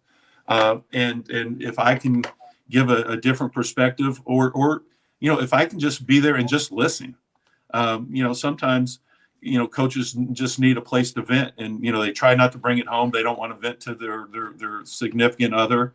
The assistant coaches, there might be things that the coach might want to vent about the assistant coaches. So, I'm hopefully a safe space that, that they can come to and we can talk about pretty much whatever. There's a big push and I'm so happy that it is about the mental health of student athletes. I'm really concerned with all the added pressures these days on coaches that, the mental health part of it, to give them something, where they can, where they can just kind of have somebody to go and talk to. And like, as you said, it's not about X's and O's. I mean, shoot, I couldn't tell you the first thing about X's and O's with soccer or field hockey or lacrosse, some of the sports, volleyball, that I've been talking with the coaches. But having breakfast, having lunch, I've had a chance to go out and see a bunch of teams practice, and I'm going to try to go out in the next couple weeks with our sailing team, which will be interesting to get out on the water and watch them practice. Getting by and seeing games, trying to set up some programming for coaches. We've had one speaker come in already and talk to the coaches about being advocates for themselves, ways to interview and to build their brand, and have some financial planning, for coaches and particularly assistant coaches, because they don't have any money. And so financial planners usually, they want to talk to the people that have money that can, do stuff with them right now. But there are things for young coaches that, assistant coaches that haven't, made real money yet. But smart decisions that they can make that in 30 or 40 years that, will pay dividends for them, literally will pay dividends for them. I've got a group of military veterans coming to talk to the coaches about leadership. So, just anything that I can do and put in place and try to replicate, so that we can do this year after year, that it's not just a one-time thing, that can help these coaches professionally, but personally as well, and maybe help them to, get more satisfaction out of their job. That's awesome. Well, it's a little bit like the role that Terry Francona had this past year in Cleveland with baseball. I know they're playing at Yankees right now, but he was the special advisor to baseball operations, or kind of like a special advisor to ODU athletics. And good to see you'll still be around campus and helping out with Old Dominion sports and mentoring these coaches, young and old, as they move into the 2024-2025 school year, which is already underway for athletics. And congrats again to you on the American University Hall of Fame. Well-deserved. Thank you so much for coming on the program. All the best, and I'm sure we'll see you around the hardwood or somewhere down the road. Absolutely. If you come to ODU events, I'm probably going to be there. Well, I'll be calling the games again, women's basketball, so you'll see me around, and I'm sure we'll get Ed to come into the gym because he's got some time on his hands, and there's never a buddy or a pal or a guy he doesn't like that he wants to just yak to, so he'll be around. Well, I'm sure Mike Jones would welcome him in there, and watch practice. So I'm making my rounds. I'm writing a schedule on it as we speak. High school level 2, I'm going to get out and see some of my former coaches, assistant coaches, and just guys that I think do a great job. I got to pick up some stuff, because if I'm back on the sideline next year and I plan it, I got to do some new things. As Hatfield tells me, you can't be a dinosaur in the past. You're going to get left behind. So I'm going to go out and do what I got to do. And in closing, Jeff, let's help Matt understand this, because I think you are. And if you're not, just play with me. Oh, no. You're a big Yankee fan like I am. No, don't Matt tell me is you are, Coach. living in the Please, past. no. He backs 2004. Let him 2001. understand. 2001, get it right. He's mad because the Yankees have bought, traded, and sold players. It's professional. So he'll listen to you, because he'll never listen to me, but he'll listen to you. Let him know the Yankees are going to win it all. Well, my good buddy, former assistant coach Dennis Wolf, has always been a huge Yankees fan, and he's from Queens, which is Mets territory. But Dennis is a Yankees guy, and so for Dennis's sake, I've always kind of supported. I'm a Nationals fan, which is hard to say given their last 5 years, but 2019 we'll never take 2019 from you guys. That was special. But the Yankees, I'd like to see that.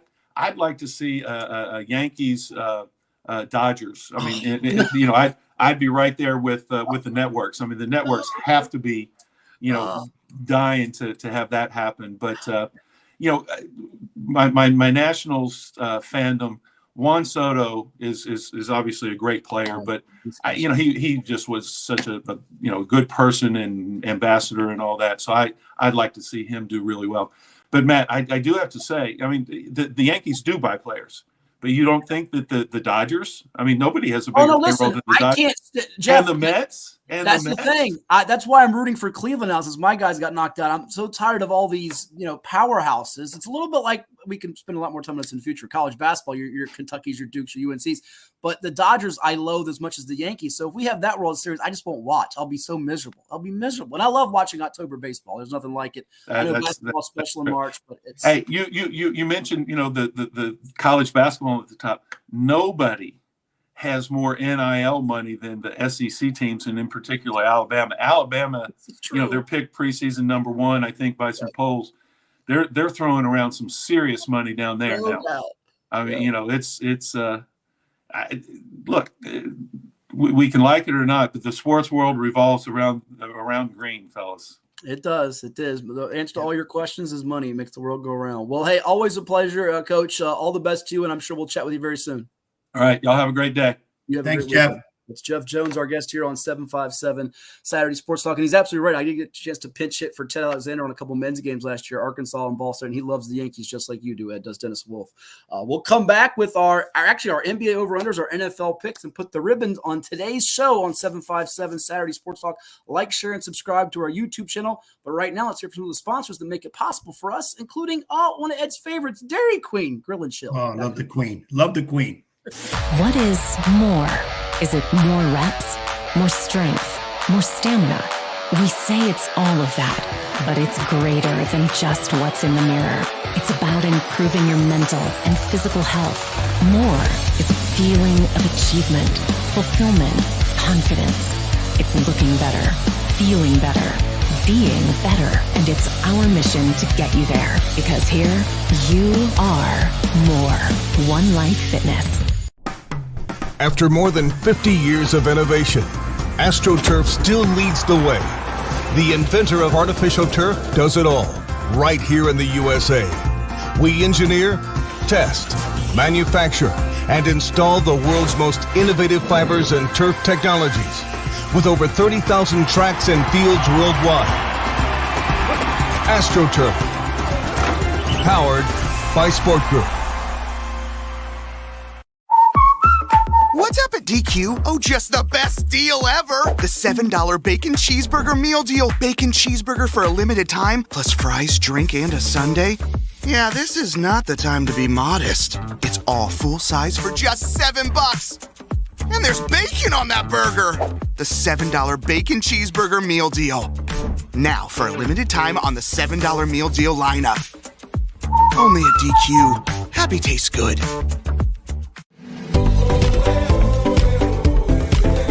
As a lifelong local, avid waterman, coach at Kellum High School,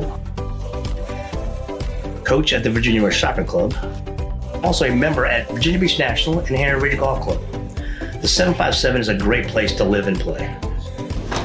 As a seasoned realtor at the Bryan Group, I know I can find you the perfect home.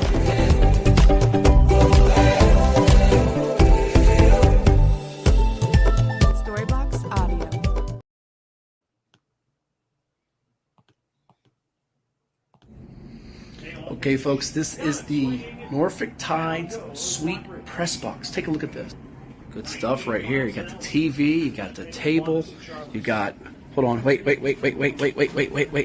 even got Coach Ed Young in the house. What are you doing here? Watching some good baseball, minor league baseball with my future Yankees and some future Orioles coming on up.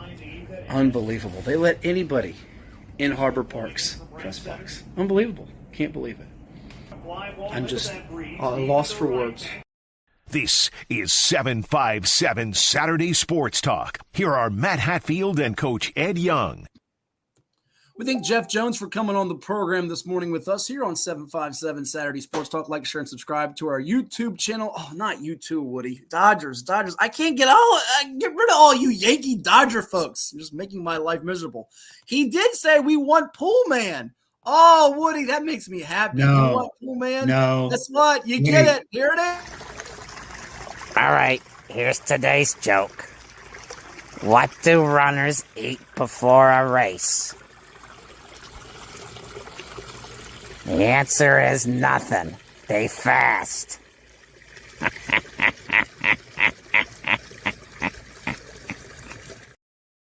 There you go. Thank you, Woody. You get some pool, and Ed now gets to put his head in his hands. Okay, Woody, you were high on my list. I'm dropping you about 7 more spaces down. Yep. Don't encourage this fool in the pool. Them segments scare a lot of people. It kills our ratings. It'll scare Don't anybody. encourage him. Oh, Dan, it's not bad. You get glad. It's bad. Dan knows. Dan knows. Dan knows. You don't encourage the fool in the pool. People love it. And that is the segment's name, Fool in the Pool. We're trying to be on the good side of stuff. The Yankees, people feel good about the Yankees trying to get back to the World Series. I'm not a Dodger guy. I want to see the Mets get in there. Super E loves it out there. Super E ready for his Hoyas. Some Hoya paranoia in Georgetown basketball. Our buddy from the Seven Cities Program that we ventured out to this year. Yeah, and Eric knows it too. He did not encourage he loves the Fool in the Pool segment. Eric He looks forward understands. to it every weekend, he tells me. It's one of his favorites. No. I got to break it to you. Guys will talk in front of you nice at, but when they talk to me behind your back, they tell me the real thing. They said, how do you put up with this nut job? And I said, look, in life, you have to make sacrifices to get to the pearly gates. This is the one I'm making.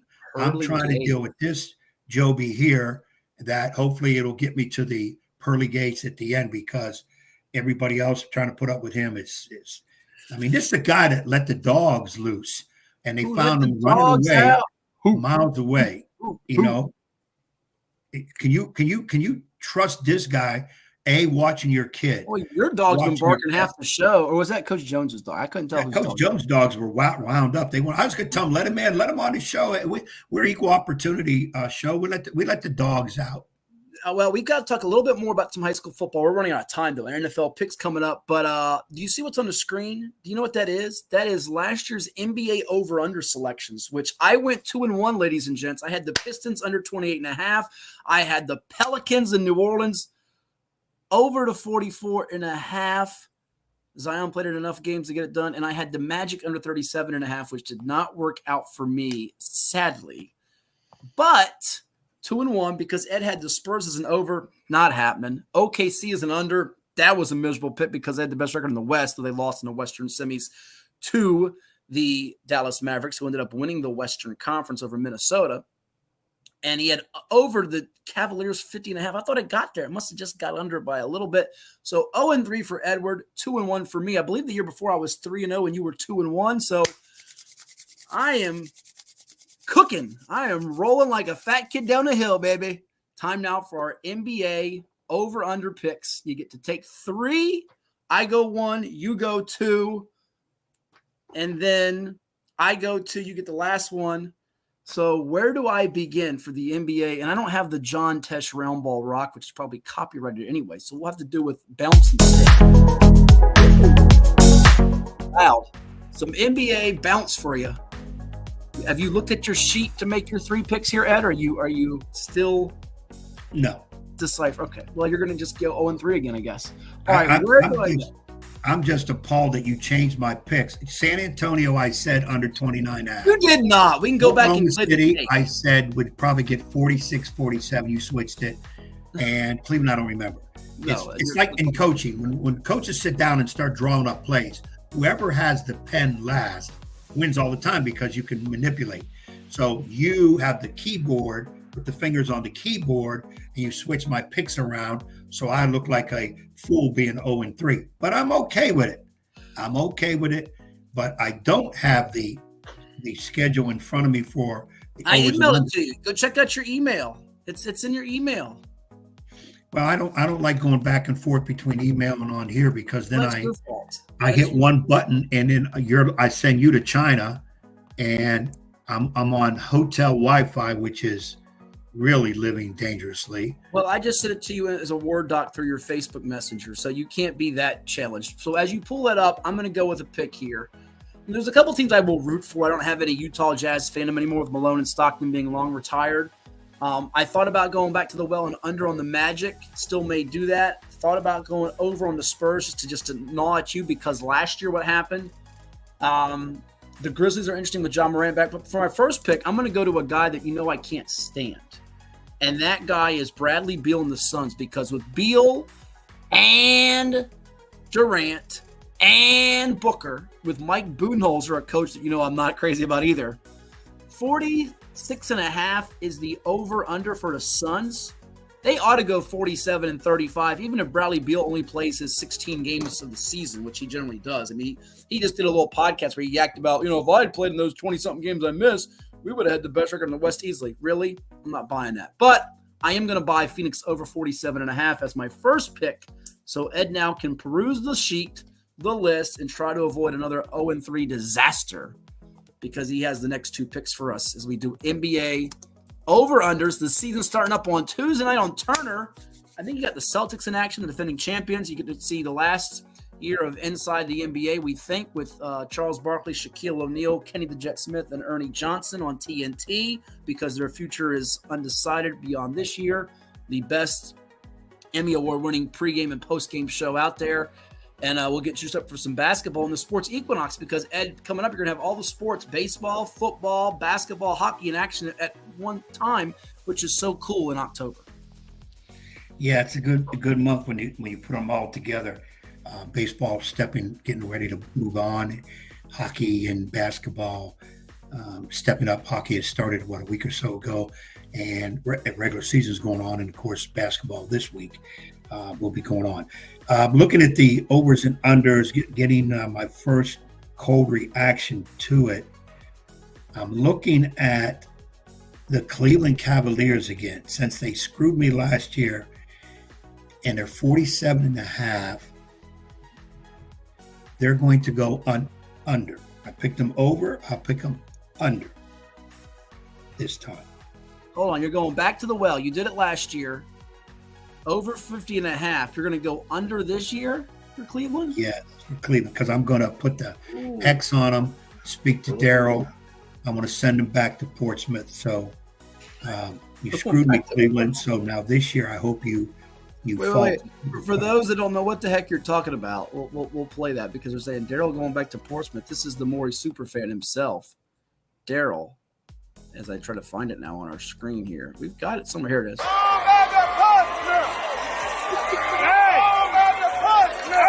Hey, Prim! Down!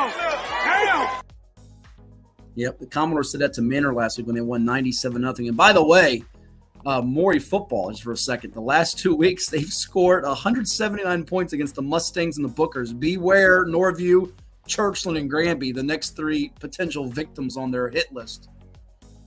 That's amazing. Yeah. That's Troy Newkirk had 7 touchdowns in the first half yesterday, Ed. 6 passing and 1 rushing in the first half. And he didn't play the second half, in case you were wondering. So, he should for good reason. Didn't need to, but go ahead. So your first one is the Cavs under 47.5. What's your second one? I think Indiana. Oh. I think Indiana can get close to the 50. They're 46.5. I like that one. I think they can go more. So I'm going to go Indiana over. The Western Conference is good, but I need a team to root against, and I just rooted for, if I'm going to take an over, I got to take an under. So you went with an under and an over. So I'm going to go with the Memphis Grizzlies. I just did talk about it. 30 touchdowns. You're right, Woodrow, for Maury. I'm going to go with an under here since I went over 46.5 with the Suns, and I'm going to go with Memphis. They seem to be cursed in a sense. John Morant's had his issues with the guns and off the court. They drafted Zach Edey, which they're going to regret. He might have a good rookie year, but long-term, Ed loves Zach Edey from Purdue. He's not Khalil Ware, who the Miami Heat got, and he's going to pay dividends alongside Bam Adebayo playing for Eric Spoelstra and the great Pat Riley, which the court is named after now in Miami.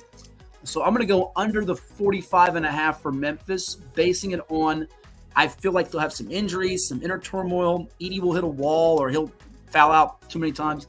I think they'll go 44-38. It'll give me something to root against, and I'll root against the Grizz. And I'm not a big Taylor Jenkins fan anyways, the coach. So give me that one. I thought hard about the Kings. The Spurs, 35.5 is too much.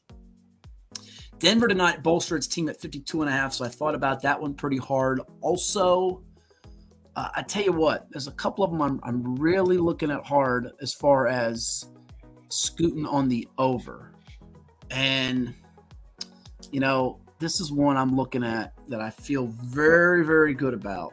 So I'm gonna do it because I think this team's gonna blow up, unfortunately. And I like Giannis and the Bucks, but 51.5 for Milwaukee. I'm gonna go under. Doc Rivers, it's not working out. He's got Darvin Ham on his bench. It's not working out. Dame Lillard's going to probably get out of there. Giannis might be asking for a trade in a year, and they haven't bolstered that team around those two guys. I know they'll beat some teams just off sheer talent alone, but I can see them struggling to get to 50 wins, and I think they'll just finish at 48 or 49 wins and just miss the 51.5. So give me under on the Bucks, under on the Grizz, over on the Suns. What's your last pick to go with under Cavaliers and over Pacers? Are you going with an Eastern Conference sweep, or are you like me, you'll take 2 in one conference, 1 in the other conference, which means you'll go with the Western for your last selection? Well, I don't really zero in on conference. I just try to look at if I can remember what they did in the offseason, kind of try to remember what they did last year. Add them 2, divide by 3, subtract 4, add pi squared. And you come up with an answer. So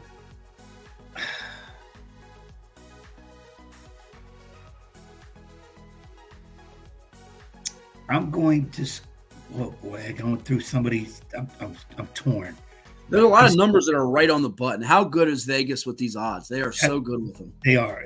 That's what's amazing. And I love, by the way, I love Oklahoma City. They're my pick to win the championship, 55.5. I like them over, but 1 or 2 injuries in the West. And we know Chet Holmgren, as good as he is, can be a little brittle.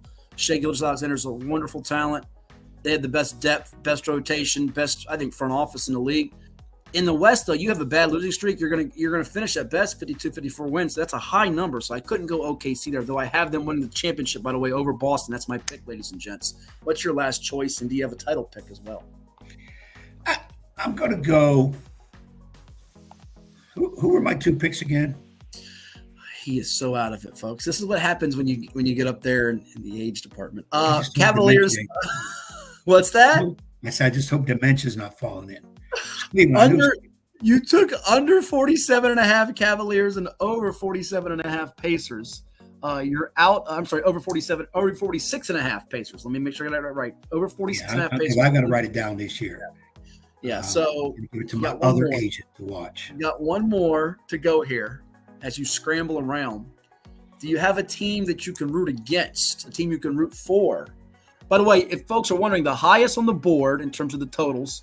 You have the highest on the board being the Celtics at 58.5, the lowest on the board being the Brooklyn Nets at 21.5, with 2 7.57 guys, and Cam Thomas, once upon a time of Oscar Smith, and Dorian Finney-Smith from IC Norcom in Portsmouth, who the late Mayor Holly said one of the best players in existence. You were there at that PIT luncheon with Bruce Pearl, which we still always chuckle about because that was a classic. And Pat Dillon is still not giving us that VHS tape, which I would love to. I'd pay $2,000 for that tape right about now. It was so funny. Oh, I'm going to go. The Warriors are 43.5. Not of Nansen River, but of Golden State. Steph Curry, the Klay Thompson-less Warriors. Klay now with Thompson. The Mavs. How about Klay Thompson the other day? He was 0 for 11. Preseason. If he goes 9 for 11, people will forget about that quickly. Now, if he goes 0 for 11 in a game that matters, they'll remember it. So they'll remember it. I'm going to go Warriors under. You're going to go under. Under Steve 40. Kerr. Yeah. Is this Olympic Steve Kerr? Which Steve Kerr are we getting here, Coach? And say something funny. I like Steve Kerr. I have nothing against Steve Kerr. I don't. I think he's overrated. I think he's highly overrated as a coach. I think he's good. I'm not saying he's great. I think he's good. He's not Eric Spoelstra. He's not Eric Spoelstra. And as a matter of fact, because I have the 28-second rule, I was looking at Miami. You get a 4th pick? Are you going with a 4th pick? You want a 4th pick here? I want to do a tie for 3rd. Warriors under, Heat up. Put them both down. Hold on. If you're going to get 4 picks, I should get 4 picks, right? Why? You won last year 3-0. Just because I'm doing it doesn't mean you have to get the same chance. Stick with your 3. 2 of your 3 are tremendous. Okay? You're probably going to win those for sure. 3rd one, I'm not sure. But let me do my 2 and divide my 3rd one into 2 to make 4. I know what you want to do. You want to wipe one of them off the board when it loses. You're trying to cheat here. That's exactly what you're trying to do, which is right up the alley. Do my double. If I get them both right, it counts as one. If I get them both wrong, it counts as one. So I'm over 3. How about this? I'll stick with my 3 since I play the game with integrity. And just like you do with the teams you root for, they don't operate with integrity. They go buy all the players they can. Yankees. And if you miss both of them, you have to wear an NBA jersey of my choosing on the podcast when the playoffs start. You got a jersey. You got to wear it for the whole show. Number 1, you better buy me one that fits. I'm not wearing no XL, medium. No, I don't have XL medium. They're all 2Xs or above. I will make you have to wear a jersey. Now, you're going to instantly think it's Karl Malone, but it could be anybody. You got to wear the jersey on the show if you miss both of them. As long as you have it washed, cleaned. Yeah, it'll be washed. It'll be clean. No worries. Okay, because some of your stuff. I'm going to have to wash it after you wear it. That's for sure. Ugh. No, I'm pretty clean. I don't. If I'm going to sweat, it's when I'm working out or doing something. That's not what she said. Let's take a break before we finish up today's program with the 3 times I'm really going to sweat. 2 I can talk about. 1 is my own choice. Coming up next, we have NFL selections for this week with yours truly, the coach Ed Young and Bruce Pearl. We didn't do a whole lot of high school football today due to the length of Jeff Jones's conversation. We will have a couple idle thoughts before we finish up the show, though, for all of you. And I get rolling for Bayside Green Run Homecoming today at BHS. We have 2 Peninsula games, or 2 games today, one in the Peninsula, one on the south side. Denby, Kickingham, we both took Denby in that one to keep the Warriors winless. And then Bayside Green Run, we both took Green Run handily in that one. So that's all coming your way here on 757 Saturday Sports Talk. And I'll read a couple of scores when we finish up with the picks for the NFL to get Ed's final thoughts as we get closer and closer to playoff time and power ratings and all that good stuff. But when we talk about all that good stuff, we know what we also talk about, and that is the Neptune Bowl. It's coming up next month at the Plex. Get ready for the Neptune Bowl presented by DoubleTree by Hilton on November 23rd, 2024 at the Virginia Beach Sportsplex. Tailgating starts at 10 a.m. Grab your passes for just $50. Gates open at 12:30 with kickoff at 2 p.m. Advance tickets are only $20 or $25 at the gate on game day. College football only comes to Virginia Beach once a year. Visit beachsportsplex.com to learn more today and secure your spot.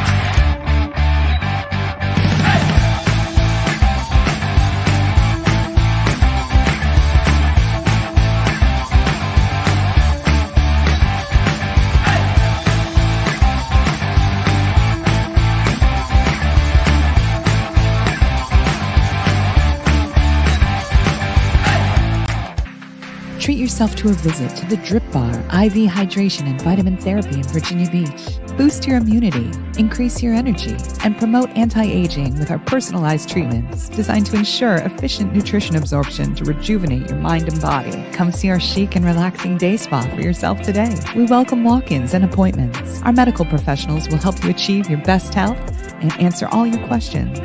The Drip Bar at Lansdowne Commons in Virginia Beach. After more than 50 years of innovation, AstroTurf still leads the way. The inventor of artificial turf does it all, right here in the USA. We engineer, test, manufacture, and install the world's most innovative fibers and turf technologies, with over 30,000 tracks and fields worldwide. AstroTurf, powered by Sport Group. At CHKD, sports medicine is more than just treating injuries. It's a whole team approach to caring for young athletes. With experienced physicians, surgeons, trainers, and rehab specialists here when kids and teens need them most. Our experts help young athletes prevent injuries too, with advanced training and conditioning programs that keep them in the game safely. CHKD Sports Medicine, where kids are more than patients and we're more than a hospital.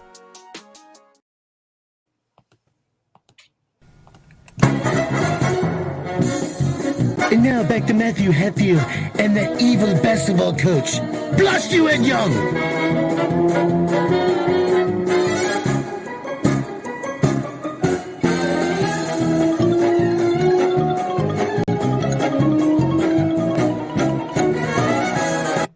And we're back with you here on 757 Saturday Sports Talk. Like, share, and subscribe to our YouTube channel on CoVA Sports TV, wherever you may be tuning in, be it LinkedIn, Facebook, IG, Apple, Spotify, VirginiaPreps.com. We thank you and encourage all your comments, feedback, interaction throughout the program, pre, post, and during. It is now time for the picks in the league where they play for pay, and that is the National Football League, week number 7, as it was not a pleasant week number 7, or I should say week number 6, in the selections for yours truly, one Matt Hatfield, because that ended up being Ed Young and Bruce Pearl going a perfect 3-0, Ed winning on the Bills minus 2.5, so did Bruce Pearl. They beat the Jets by 3. New York can't get out of its own way. Chuck Clark is dinged up now from Kings Fork. Jalen Holmes is now going on the commies, the Commanders from Lake Taylor fame, and Aaron Rodgers got a new toy in Devontae Adams. Why didn't he have Monday night to get me a win? Because I lost on that one. Checker on a checker on a checker. That was a double, triple whammy for me. I thought I could knock them out and get back in the game. Now I'm further behind. Bruce also won on Bucks minus 3.5 in a crazy game with the Saints, who went to marching into New Orleans and beat them pretty good to the Bucks. Saints got smashed by the Broncos on Thursday night. And Bruce also had the Texans minus 6.5. They won comfortably 41-21 over Gerard Mayo, the Kickingham alum, and his Patriots of New England. Ed took the Bengals minus 3.5, who got the cover just barely, right, against the New York Football Giants. Just barely. That was a tight one, right? Barely covered it. Tight one. They shouldn't have. Shouldn't have. You got lucky. 17-7. I got very unlucky. And you had Chargers minus 3. They won 23-16 against Denver. I lost on the Jags minus 1.5 in London. I'm done picking Jacksonville. Doug Peterson, if you lose tomorrow, you should be fired and not let back to the States of America. You should stay in London and never come back, you dirty dog. And I took Green Bay minus 5.5 against my Cardinals, who won by 21. So, daggone it.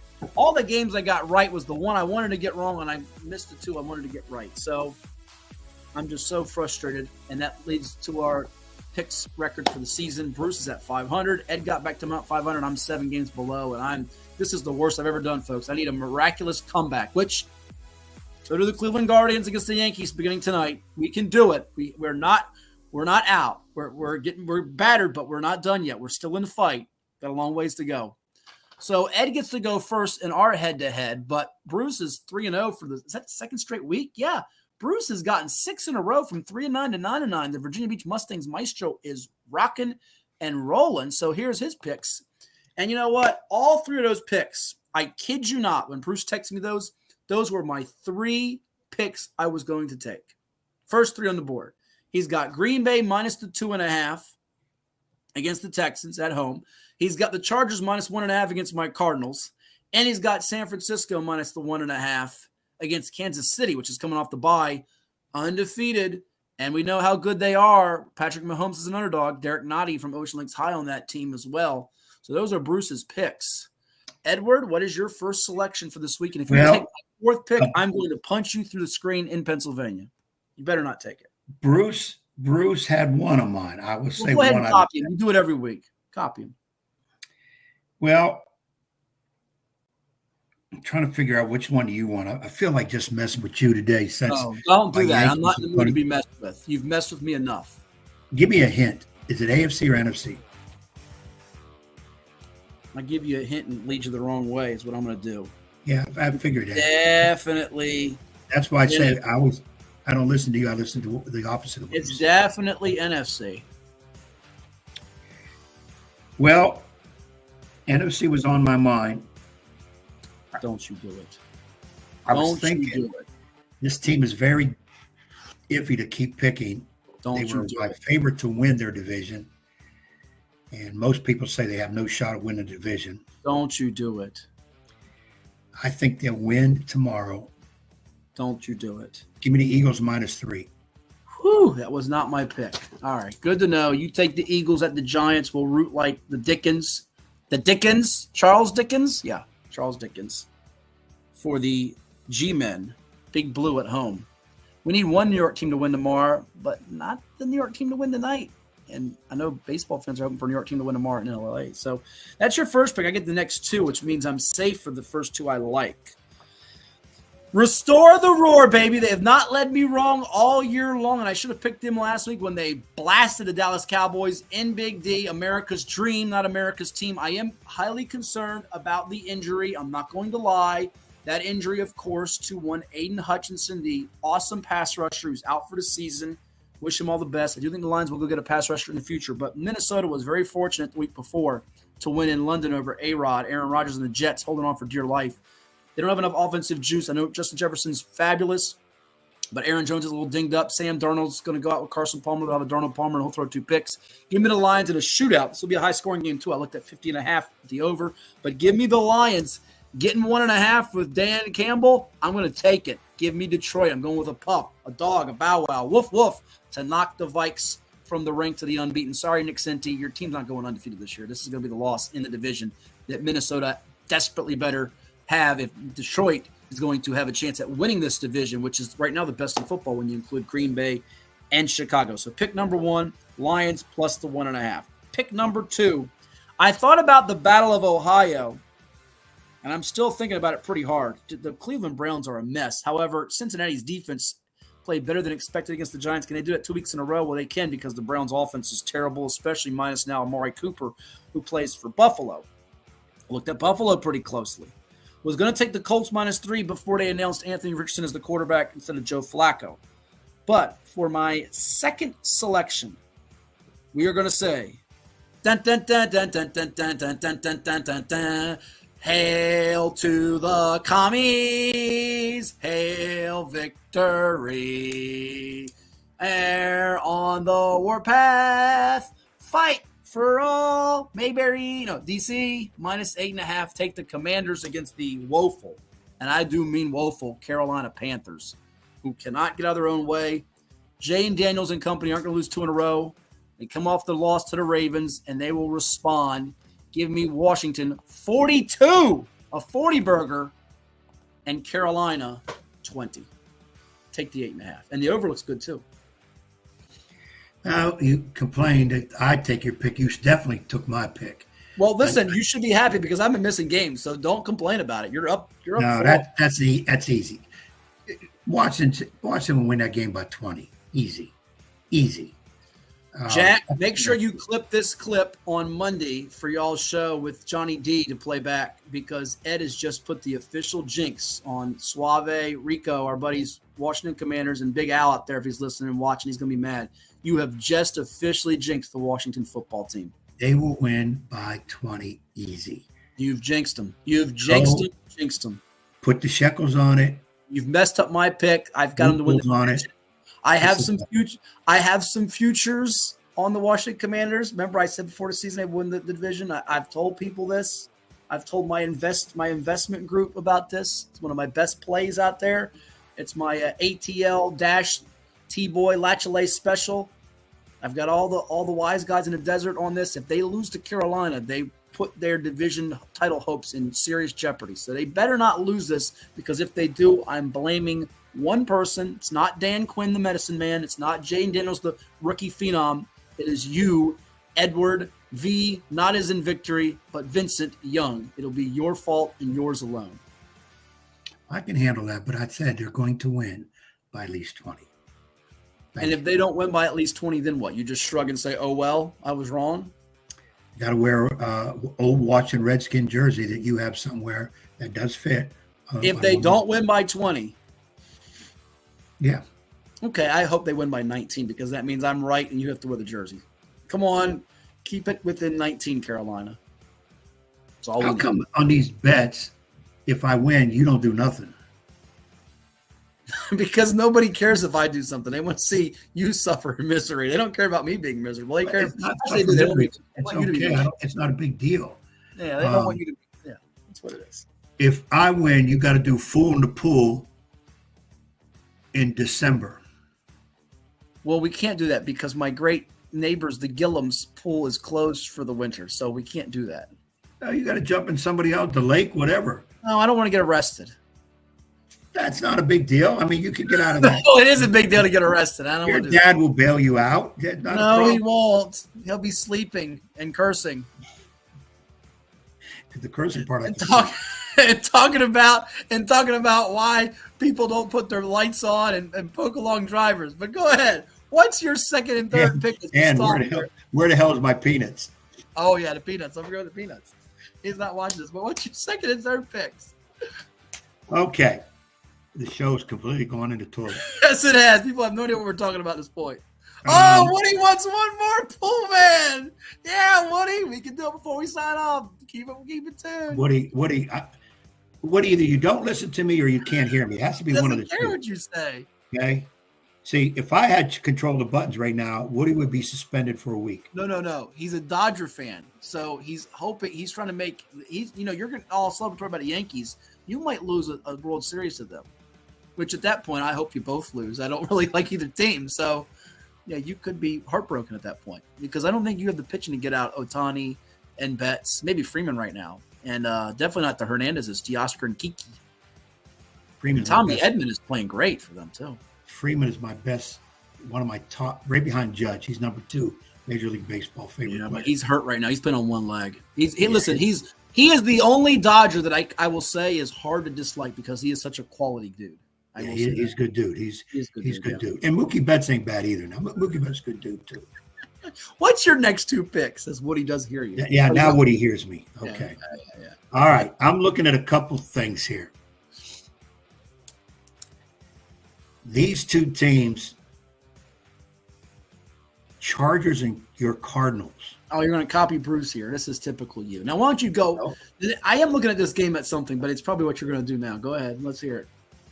I really believe both of his defenses are horrendous, so we're going to go over. You're horrendous, but you're going to go over. That was one of mine I had down. See, you are. Well, you took the easiest one of the whole week, the Commodores. Commodores? No, I didn't take Maury. But listen, if Maury was playing the Carolina Panthers, I'd take them too, by the way. The way Maury scored points. I think Carolina would be a 4.5-point dog, and that would say something funny. No, Commanders is who I took, not the Commodores. But I'm going to take the Commodores until I'm proven otherwise as well. So, give me Chargers, Cardinals over 44.5. I think that's a 50-point game. Easy like Sunday morning, as long as Richie once said. Okay, so that's your second pick to go with Eagles -3. What is your last selection, sir? Because we are almost at 12 noon, running out of time here. Yeah, and I got to get out of this room before they start banging on the door. Broken into people's rooms, ladies and gents. This is what he does. Yeah, the door was open, so I just walked in. Ain't nobody in here. I can save money. I didn't have to worry about paying it. I think it was a lady cleaning the place, and she said, "Oh, your room?" I said, "Yeah, but I just walked in, so don't let nobody know that." By the way, if Lamar's still watching, who got on me last night on my IG about the Arizona, Colorado, all the guys, Dez, Nick Saban, Pat McAfee, Scotty, and Lee Corso are taking Colorado, except Kirk Herbstreit's taking Arizona. So they're all with Dion and the Buffs tonight against Zona. I got Georgia over Texas, and I got Alabama to beat Tennessee from my man Willie, because I don't give nothing but a P. I care nothing but the Tide. Nothing but the Tide, baby. It's my man Willie out there. Roll Tide. Love me some Texas, Arizona, Alabama. So you disagreed on 2 of those 3. Yeah. Okay. You'll be wrong on all 3. I'm going to play that parlay too. That's a good one. Well, when you lose money, don't blame me. What's your last selection, sir, as you keep stalling for time? Give me Falcons -3 home over Seattle. You're a believer in Captain Kirk Cousins, are you not? I can't get into Geno Smith. Yeah. Well, Geno's had some struggles lately, especially that defense has struggled too. He's made some risky throws in some key spots. All right, so for my last selection, to go with Lions +1.5 and Commanders -8.5. Ed's got Eagles -3 over 44.5 with Chargers and Cardinals. He's got Falcons of Atlanta -3. Bruce Pearl, as we showed you moments ago, has got Packers laying 2.5 against Houston. San Francisco -1.5 against the reigning Super Bowl champion Chiefs. And the Chargers -1.5. I'm going to go to – I do think I'm going to have to do it now. I didn't want to do it, but I'm going to have to do it. I think I'm going to have to do it. Yep. I'm going to go with an over-under, which scares the dickens out of me. And I'm doing it. I'm doing it, Ed. But I'm doing it on the premise that I don't think either defense will be great in this one. It's a 1 o'clock game. Buffalo and Tennessee over the 40.5. I think the Bills by themselves can score 31-35 with Amari Cooper and make a statement. And that just means Tennessee's got to score a couple touchdowns to get me there. So give me over 40.5 with Bills and Titans. It's my last pick. And that's not a bad pick, sir. I think that's not Woody bad. wants to know who has the best team in the NFL. Well, the Chiefs do until proven otherwise. But I think before the Aiden Hutchinson injury, I would have said the Lions do. In a weird way, Ed, it might be the Baltimore Ravens who started out 0-2. They're playing as hot as anybody. I'm right now. It's so wide open. I would go Baltimore small edge over Kansas City. Yeah, Casey's like 30th in red zone efficiency. I don't know how explosive they are, especially with a couple of the injuries to Pacheco and Rice at receiver. Travis Kelce's not been the same. Maybe he's been spending too much time with Taylor Swift, who, by the way, is rooting for Cleveland. That's your one hope, Guardians fans, as Taylor Swift is on the Guardians bandwagon. Maybe they can have some magic there to spook Ed's Yanks. But I think it's kind of wide open right now. You said she what? I hope she stays on the Cleveland side. I don't want her coming to the Yankees. Let her stay over there. It's a good luck charm. You should want her coming to the Yankees. No, we see enough of her in the NFL. We don't need to see her face in baseball. As we sign off, last question for you, and we'll let you go. We didn't go through all the high school football scores, but we went through a few of them earlier. The Friday results. I'm going to throw 3 scores at you, and you could or tell me other is your pick. Which score on Friday night was the most surprising in the 7-5-7? And your choices are A, Salem 40-33 over Ocean Lakes in triple overtime. B, Poquoson edging Smithfield 34-31 in 4 overtimes. Yeah, 4 overtimes. C, Nansman River 28, Indian River 21 in a back-and-forth tussle in the Southeastern District. Or D, other. Do you have another score that was more surprising than one of those 3 I just mentioned? Well, of the 3 I picked 2 right and messed up the Indian River and Nansman River. I did pick Indian River in a close one. You've been doubting the Warriors. You've been doubting the Warriors all year long, ever since you left Nansman River. You picked them to lose to Bethel. They won that game. You didn't pick them to beat Oscar Smith, and that burned you. That was the only time I picked them to lose other than Bethel. Woody's going with B, the 4 overtime Poquoson Smithfield game where you had backup quarterbacks in play and there was 65 points on the board after a 7-7 tie through 3 quarters of play. We both had Smithfield in that one. We took the gamble and we both lost it. Yeah, I picked with not only gamble. We just took the gamble on the pick is what we mean. So I don't know anybody get all upset. Oh my gosh, they gambled. No, we didn't gamble in high school. Just make sure people knew that. Get that clarification out there. Yeah, because somebody will, as Jeff Jones said, somebody always got something to say because that's the way the world is today. They feel you had 20. I had 18. You had 18-16. I had 20-17. So it was looking that way until the overtimes got in play. Now we disagreed on one game last night, and that was Grassfield Hickory, where you took Hickory, I took Grassfield, and the Grizzlies got it done 28-17. Yeah, I kind of thought maybe it being at Hickory, the Hickory's had a little bit better year than expected. They would do it. I'm surprised Rod Johnson didn't shoot an arrow through my window, but it's not. Well, he wanted to last night when the game went final with the Guardians and the Yankees, but yeah, I know because Rod's big Guardian fan. I get that, but he's going to have to be second best and live with it. So might be third best at this point because I don't think they'll get to the Fall Classic, but we'll hope. Fingers crossed. What's the most surprising? You agree with Woodrow? It's Poquoson Smith. Yeah, you know what? I'm gonna lean to that game because not that I'm surprised Poquoson won. I'm not surprised. They're very good. I just thought maybe Smithfield can pull it out in a close one. Salem, Ocean Lakes. Not a surprise. Not a surprise. I think at the closeness, I really thought Salem. Win that by lose 2 touchdowns. And they were down, Ed. They were down at halftime, I think it was. They were down in the fourth quarter. They had to struggle in that game, which Salem's got Cox next week. Cox, by the way, held on to beat Tallwood 23-20 in a tough one at home. So Cox Salem's next week. You got Norcom Granby next week. You've got Hampton and Warwick next week before the big Hampton. I'm sorry, before you have Hampton Bethel on Halloween, but the Warwick Phoebus game that Saturday. And, of course, the biggie next week is Oscar Smith, Kings Fork in the Southeastern District. I'm going to disagree with you guys slightly and say it was Indian River losing to Nansman. That's 3 straight losses for the Braves after the 4-0 start. And Nansman, important win for them for seeding in 5B, where you've got Warwick and Kings Fork and Maury and Granby, who's unbeaten still. Big win for Alonzo Ricks' team, which has been kind of up and down lately. Nice win for them. Indian River now has to be questioned where they are because now they're going to have a hard time getting the top 3 seed in 5A, where you've got Green Run, Cox, and Salem. And that Oscar Smith Kings Fork game is so juicy next week. I don't have a pick yet. I'm still mulling it over. Correct me if I'm wrong. Nansman River won that last night on a come from behind, right? They were down 14-7 early in the fourth, got a couple of quick touchdowns on onside kick recovery, much like Churchland did, that tricky Alonzo Ricks. They recover it.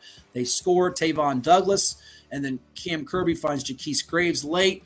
It's back and forth, but Indian River couldn't get the stop, and Nansman ran out the clock to seal the victory, 28-21. So that's 3 straight losses. All the good teams, Kings Fork, Oscar Smith, and Nansman River for Indian River, but it shakes up some playoff situations a little bit here and jumbles up some things. We got some really – I thought last night's schedule was not great. We had some thrilling games with the 4 overtime and 3 overtime, some close battles with Cox, Tallwood, Indian River, Nansman River. But the games next week are really, really intriguing. Should be a fun week, headlined by that Oscar Smith Kings Fork tussle at Beard DeLong Easley Field in Chesapeake. Be there or be square. Yeah, and again, that Indian River, I keep saying Indian River, Nansman River, key part of that is they came back, low-scoring game against a very good team. Yeah. Indian River's lost 3 in a row. That should say something to them because sometimes the Achilles heel for them was getting down early, especially against another powerhouse, having trouble coming back. That one they were able to do. So that should show them that as they move on, especially in the playoffs, we're in every game. As long as we're keeping it close, we're in every game. And the Braves try to break that 3-game losing skid as they go to Western Branch, who put up 48 on the board in a win over Great Bridge. So as we sign off, undefeated teams remaining: Green Run in the Beach, Granby and Maury in the Eastern, Kings Fork and Smith in the Southeastern, Phoebus and Warwick in the Peninsula, Lafayette, Poquoson, Bruton in the Bay Rivers. Is that 10 teams, Ed? I think that's 10 teams, isn't it? Mm-hmm. That sounds right, 10 teams. 10 teams out of 49 schools, public school in the area, and 757, not too shabby. Thanks for all the guests, interaction, listeners, viewers. We'll do it again with you next week. Ed, have a safe travel back from PA, and we'll do it here to close out October on CoVA Sports TV on 757 Saturday Sports Talk. Enjoy your weekend, everyone. Have a great sports weekend, and we'll talk to you again in 7 days.